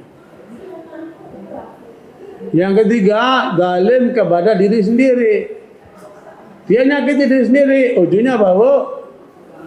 Berzina, ngerokok, ujungnya apa? Bunuh diri. Orang bunuh diri itu apa? Menzalimi dirinya sendiri. Makanya sayangilah dirimu, bawalah dirimu ke arah yang benar, gitu. Jadi itu, Bu, akar masalah pertama apa? Kezaliman. Zalim ada 3 jenisnya tadi ya. Jadi rusaknya dunia ini karena apa, Bu? Kezaliman manusia. Ya. Dan kezaliman itu kalau sudah bersentuhan dengan kekuasaan, jadilah Fir'aun. Ya, kezaliman itu kalau sudah menggunakan kekuasaan, jadi apa, Bu? Fir'aun. Apa bentuknya? Sistemik. Kezaliman yang sistemik. Rusak semuanya. Ya, karena kekuasaan itu. Makanya bahaya kekuasaan ketika di tangan orang zalim. Oke, yang kedua, akar masalah kerusakan manusia kedua, Bu. Kenapa? Bodoh. Bodoh berarti, Pak, nggak punya ilmu dia. Ibu sholat, ya, Bu, khusyuk, sholatnya panjang, tapi ibu nggak pakai wudhu, sah nggak sholatnya? Bodoh banget ini orang, capek, tapi apa? Nggak ada balanya. Kenapa? Dia nggak wudhu. Atau dia wudhu tapi nggak basuh kakinya, ya, Bu. Berarti apa? nggak sah wudu, nggak sah sholatnya. Kenapa itu? Bahlul. Nah, bahlul inilah lahirkan apa? Kesesatan. Waladhdallin. Ya, orang dhalin itu kan kita minta ghairil maghdubi alaihim itu Yahudi. Waladhdallin ini Nasara. Kenapa, Bu? Mereka mau beramal tapi nggak punya ilmu. Lah kok manusia dikatakan Tuhan? Tuhan Yesus. Tuhan apa itu kan? Jadi ibu sekalian, kemarin diungkapkan oleh salah seorang, tidak tahu orang mana itu, Amerika atau Eropa, itu orang bule lah, bahwa crusade, ya Bu, apa namanya, pengorbanan Yesus untuk apa namanya, dia disalib demi untuk keselamatan manusia, ini bikinan Yahudi Zionis katanya. Ya. Dan itu berapa banyak manusia yang terjerumus dengan keyakinan seperti itu. Kenapa, Bu? Halal. Ya. Mana ada orang mengorbankan dirinya untuk banyak orang itu ya. Nah, barakallahu fikum sekalian, itulah bentuk daripada kebodohan. Nah, bodoh ini ada berapa banyak, Bu? Ya, bodoh tapi sok tahu. Ini rusak nih. Dia nggak tahu kalau dia bodoh, tapi sok tahu. Nah, itu rusak itu orang kayak gini kan. Yang kedua, bodoh tapi masa bodoh. Nggak mau suku-suku belajar dia, masa bodoh dia. Males dia. Ya. Nah, itu bahayanya kalau apa? Bodoh, masa bodoh. Nah, yang terjadi yang ketiga, pembodohan secara sistemik. Ini yang bahaya itu. Pembodohan secara sistemik. Jadi orang pintar bodohin banyak orang. Naudzubillah min dzalik. Contohnya apa Ibu? Contohnya apa Ibu? Datang orang-orang berdasi ke desa-desa, ke kampung-kampung, ke petani-petani. Ya, jadikan tanahmu itu agunan. Tanyakan tentang agunan, kami akan memberikan kredit kepada kamu. Ya, nanti sekian bulan bunganya sekian, sekian bulan bunganya sekian. Ya, Bu. Dengan alasan menambah modal. Tapi kemudian sebenarnya orang ini sedang mencari kelengannya orang-orang itu. Nanti ketika nggak bisa bayar, tanah-tanahnya disita. Dan kayak gini ada jutaan hektar itu. Jutaan hektar, ya Bu, dibodohin oleh perbankan konvensional itu. Ya, sehingga mereka yang tadi nggak punya utang jadi punya utang. Yang tadi punya aset jadi hilang asetnya. Ya, di tempat kami Bu ada bapak-bapak sebelum COVID dia utang 300 juta untuk usaha, modal usaha. Rupanya karena COVID dia nggak bisa apa-apa, nggak berdaya, sehingga nggak mampu bayar Ibu.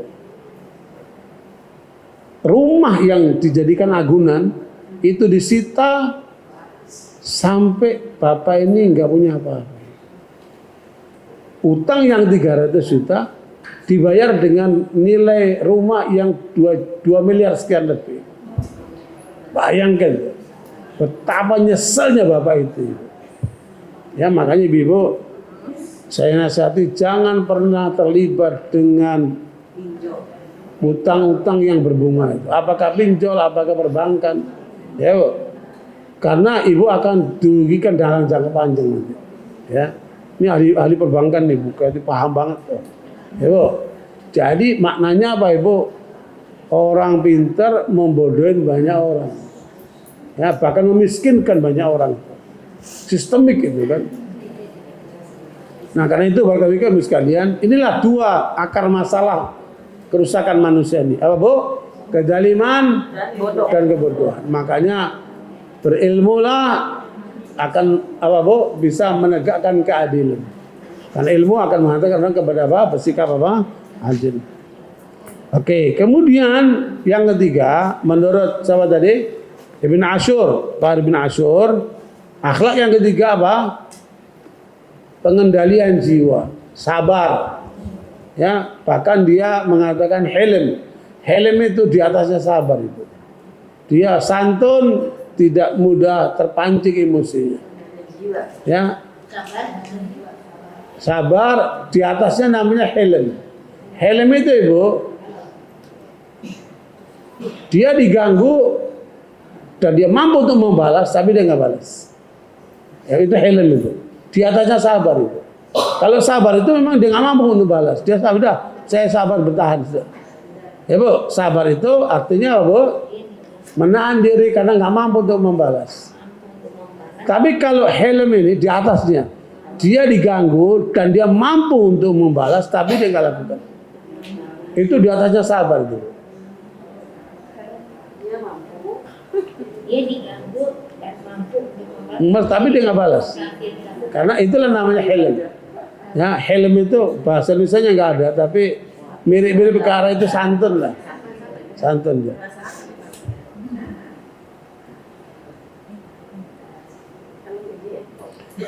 Kemudian di antara nilai sabar itu tawadhu. Tawadhu itu apa Bu? Rendah hati. Dia nggak bangga diri, dia sembunyikan dirinya yang sebenarnya karena rendah hati tadi itu. Ya. Dia orang kaya, tapi tampilannya biasa. Dia pejabat, tapi dia merakyat. Nah itu tawadhu itu luar biasa itu. Ya. Dan kata Nabi, "Waman tawadhu arafahullah." Siapa yang bersikap rendah hati, Allah akan angkat derajatnya. Ibu.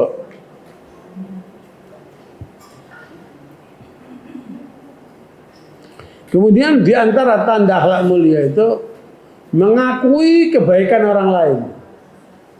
Mengakui kelebihan orang lain. Ya, mengakui jasa orang lain.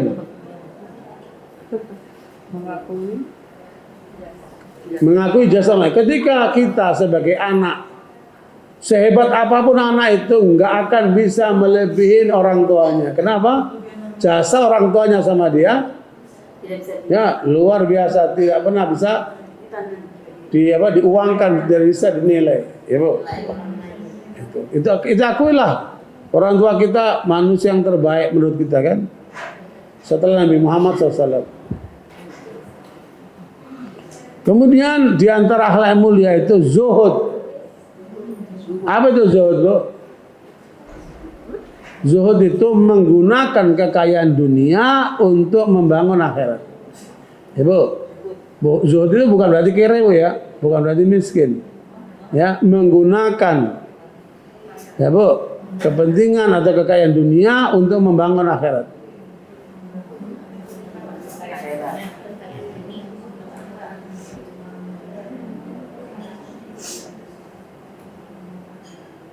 Sudah Bu? Kemudian zuhud itu apa tadi? Menggunakan kekayaan dunia untuk membangun.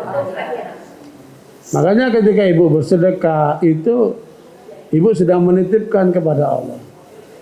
Itu untuk akhirat ibu. Ya. Kemudian yang berikutnya adalah pemaaf. Dan ini tidak mudah. Ya Bu.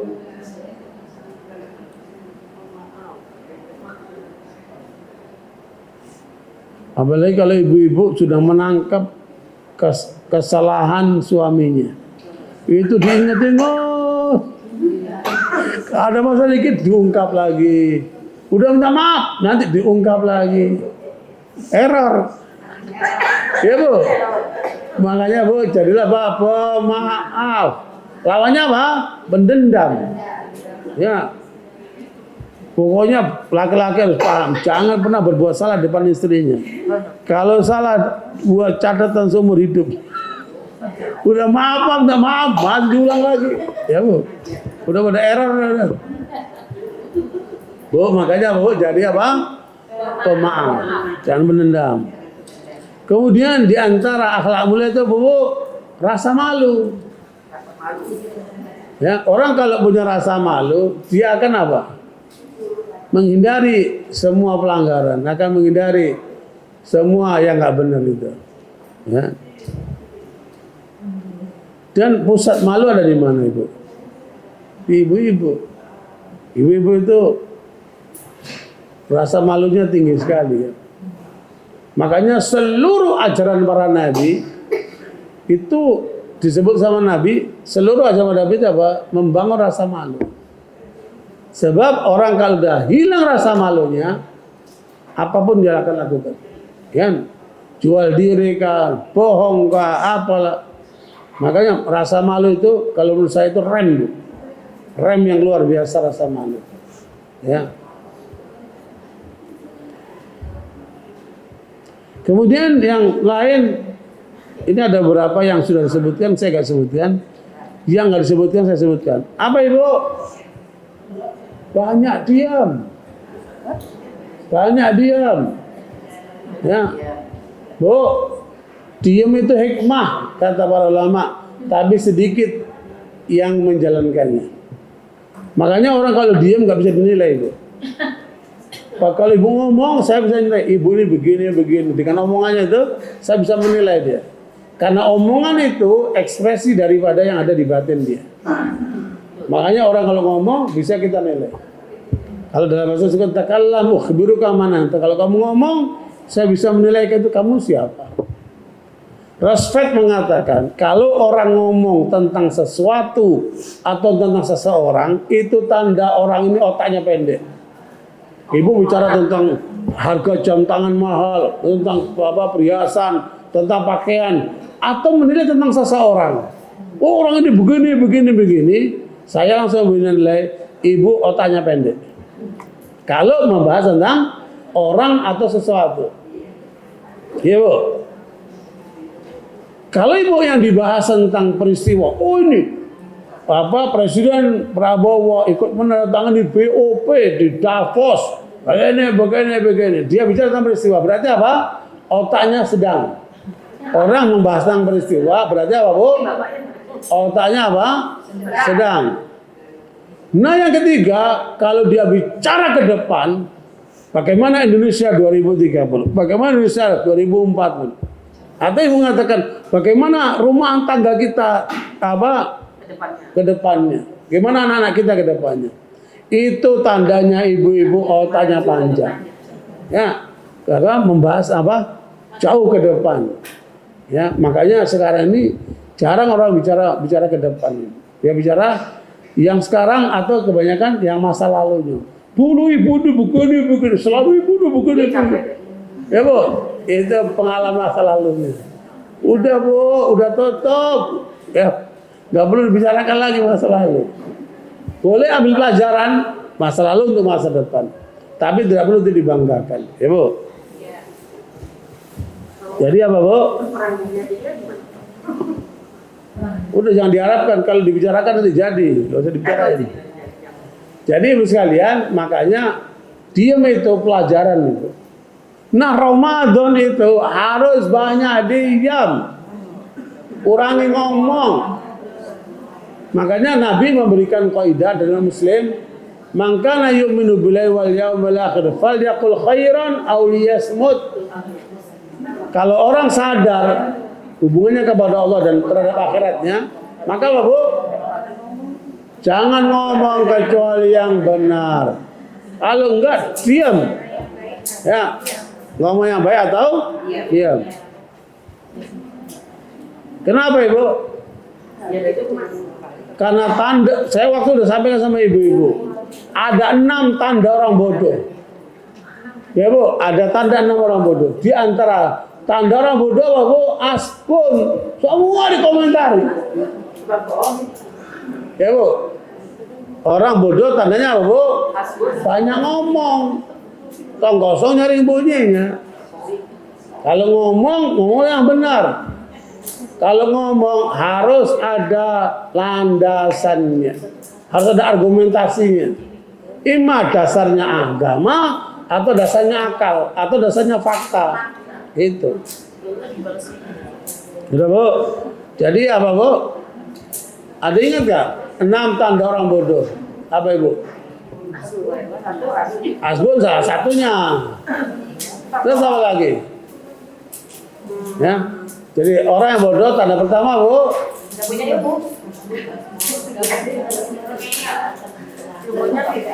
Asbun tadi, asal bicara, asal jeplak aja dia. Yang dua apa Bu? Marah tanpa sebab. Ini bapak-bapak ini marahnya di kantor, yang di rumah dimarahin juga. Nah ini tanda orang bodoh ini. Makanya jangan reaksi. Yang ketiga, tanda orang bodoh, memberi bukan pada tempatnya. Ya, ibu ngasih ini buat beli rokok. Lah, bukan tempatnya itu, merusak orang itu, nggak sehat. Ya Bu, makanya tanda orang bodoh memberi bukan pada tempatnya. Kemudian yang keempat, tanda orang bodoh apa Bu? Tidak tahu siapa kawan dan tidak tahu siapa lawan. Tidak tahu siapa kawan, tidak tahu siapa lawan. Kemudian tanda orang bodoh tidak bisa menyimpan rahasia. Semua diceritain. Ya, itu tanda orang bodoh itu. Yang keenam, percaya kepada semua orang. Ya udah ditipu dia. Itu tanda orang bodoh itu. Oh, itu jam 12 Bu, gak terasa. Jadi ada berapa Bu? Harus ulang-ulang ini supaya Ibu gak masuk ke dalam kelompok ini nih. Jika memberikan uang tidak di tempatnya, tidak tahu siapa kawan rahasia. Nah itu ada 6 tuh Bu. Ya mudah-mudahan ibu-ibu hafal dan dipraktekin supaya nggak masuk orang bodoh. Ya. Karena ini banyak orang muncul orang bodoh ini. Orang bodoh tapi tadi sok pintar. Ya, itu yang rusak tuh. Terus diantara tanda orang akhlaknya mulia itu apa Bu? Tenang. Dia tenang. Tidak cerewet. Ya Bu? Tenang dia. Sikapnya itu tenang dia. Tidak cerewet.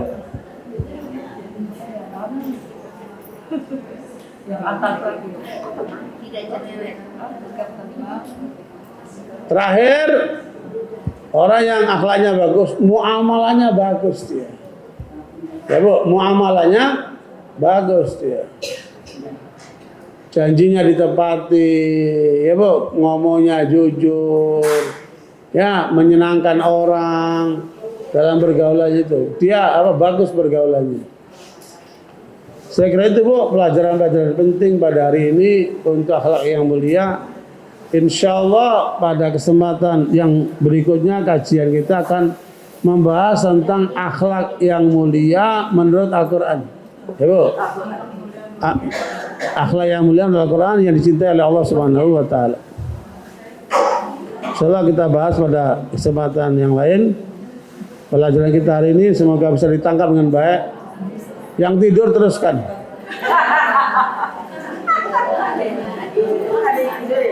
Bapak lihat aja. Nah kita kan di atas kelihatan semua. Oke, lanjut kalau ada pertanyaan silakan Bu.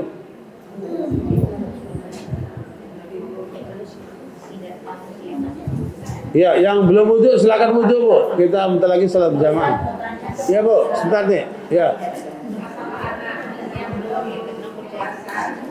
Apa?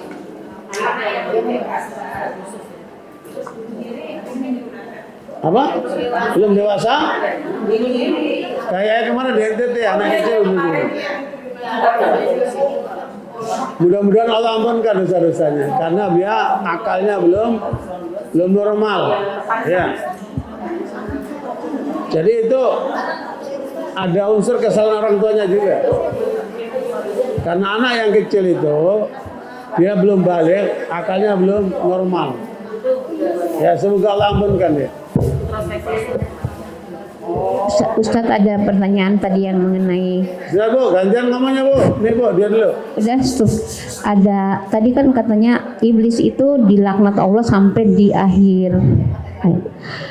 Ada kemarin saya mendengarkan bahwa ketika satu orang dalam rapat BOP itu ya Ustadz, katanya bahwa kadang-kadang pada iblis itu ada kebaikan. Kebaikan apa gitu Ustadz? Iya.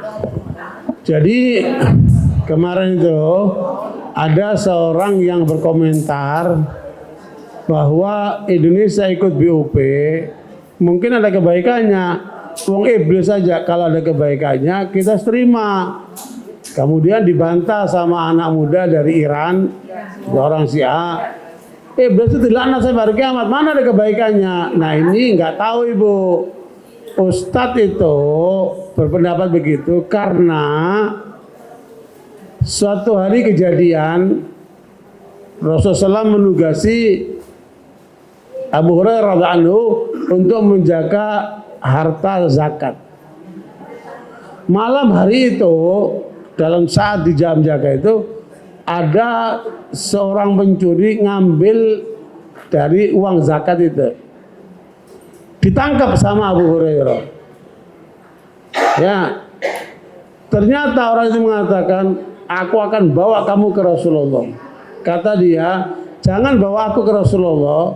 Kalau kamu lepaskan aku akan ajarkan kepada kamu satu ilmu dan kamu tahu aku adalah iblis. Kalau aku ajarkan ilmu itu, kalau kamu praktekkan ilmu itu, kamu nggak diganggu sama iblis." Sehingga Abu Hurairah tertarik karena ada pelajaran dari iblis. Iblis mengatakan kalau kamu praktekkan itu, kamu nggak diganggu iblis. Apa ilmu itu? Kalau kamu mau diganggu iblis, kamu baca apa? Buka ayat kursi. Kalau kamu mau tidak diganggu sama iblis, kamu baca ayat kursi. Pasti kamu nggak diganggu sama iblis. Ini ilmunya dari mana? Dari iblis. Nah, itu maksudnya Ustaz tadi itu.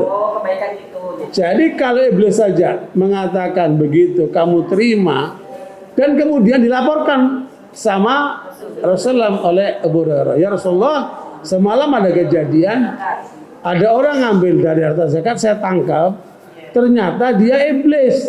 Dia ngajarkan kepada aku satu ilmu, yaitu kamu nggak akan diganggu oleh iblis kalau kamu baca ayat kursi.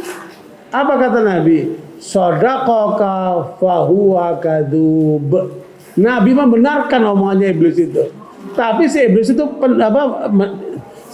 kata Nabi pendusta dia. Omongannya sama kamu itu benar.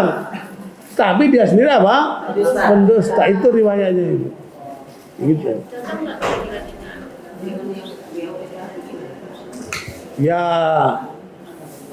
kalau omongannya iblis itu kan dibenarkan sama Nabi. Nabi pasti benar. Terus yang membenarkan BOP siapa? Beda. Artinya argumentasi itu nggak tepat.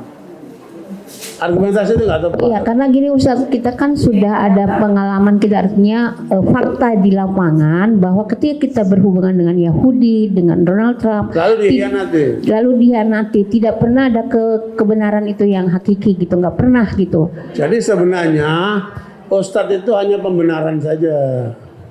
Namanya justifikasi. Pembenaran saja. Nanti bakal ditipu juga, itu namanya Yahudi penipu. Ya. Tapi kalau yang cerita iblis itu ada benarnya, itu oleh Nabi dibenarkan. Karena dia mengajari kalau kamu ingin lepas dari jeratan iblis, baca apa? Ayat kursi. Dan kemudian kalau informasi itu kan tidak ada pembenaran dari Nabi, kita mesti nggak percaya, Ibu. Karena Nabi mengatakan omongan dia benar tuh. Kalau kamu bayar kursi, kamu nggak diganggu. Itu omongannya benar. Tapi yang namanya iblis pendusta. Gitu. Nah, karena itu, siapa kaki tangan iblis di dunia, Ibu? Para dukun. Para dukun, termasuk Yahudi itu. Nah, para dukun itu, Bu, kalau ngomong, kata Nabi, 99 dusta. Kalau ada satu, ada kemungkinan benarnya cuma satu itu. Berarti apa? Kecil. Kalau dia mengatakan BOP itu berarti apa? Kemungkinan berasalnya apa? Kecil. Karena dirancang sama Yahudi. Siapa Bu yang merancang BOP? Yahudi siapa? Yahudi ini banyak. Ya siapa? Berarti Ibu ngomong tanpa ilmu. Siapa Ibu? Namanya American Jewish Congress. Nah, IJC, American Jewish Congress. Mereka inilah yang merancang BOP itu. Nah, dalam BOP itu ada pasal-pasalnya, Bu. Nah, diantaranya melibatkan Yahudi, tidak melibatkan Palestina. Itu ada dalam pasal BOP itu. Gitu. Terus negara-negara Muslim ikut. Hah? Negara-negara Muslim ikut semua. Itu karena tertipu sama Donald Trump. Nggak, mungkin gini alasannya gini Ustadz, katanya gini, kalau kita nggak masuk ke sana kita nggak akan tahu apa yang dilakukan oleh mereka, maka kita masuk ke situ dan ketika mereka akan melenceng kita akan protes. Alasan. Tapi yang pasti Bu, yang pasti nilai positif BOP apa Ibu? Menghentikan genocide perang yang ada di Gaza, itu kebaikannya. Dan itu diakui oleh Hamas, ya. Dengan adanya BOP dihentikan itu penyerangannya itu, ya. Itu positif. Tapi kemudian dilanggar lagi sama dia. Gitu. Nah, pelanggaran itu menunjukkan apa? Kejahatan Yahudi Netanyahu itu. Udah Bu, nggak ada habisnya Bu. Kita salat dulu ya. Jazakallahu khairan perhatiannya. Baik. Subhanakallahumma bihamdika Asyhadu an la ilaha illa anta astaghfiruka wa atubu ilaik. Wassalamualaikum warahmatullahi wabarakatuh.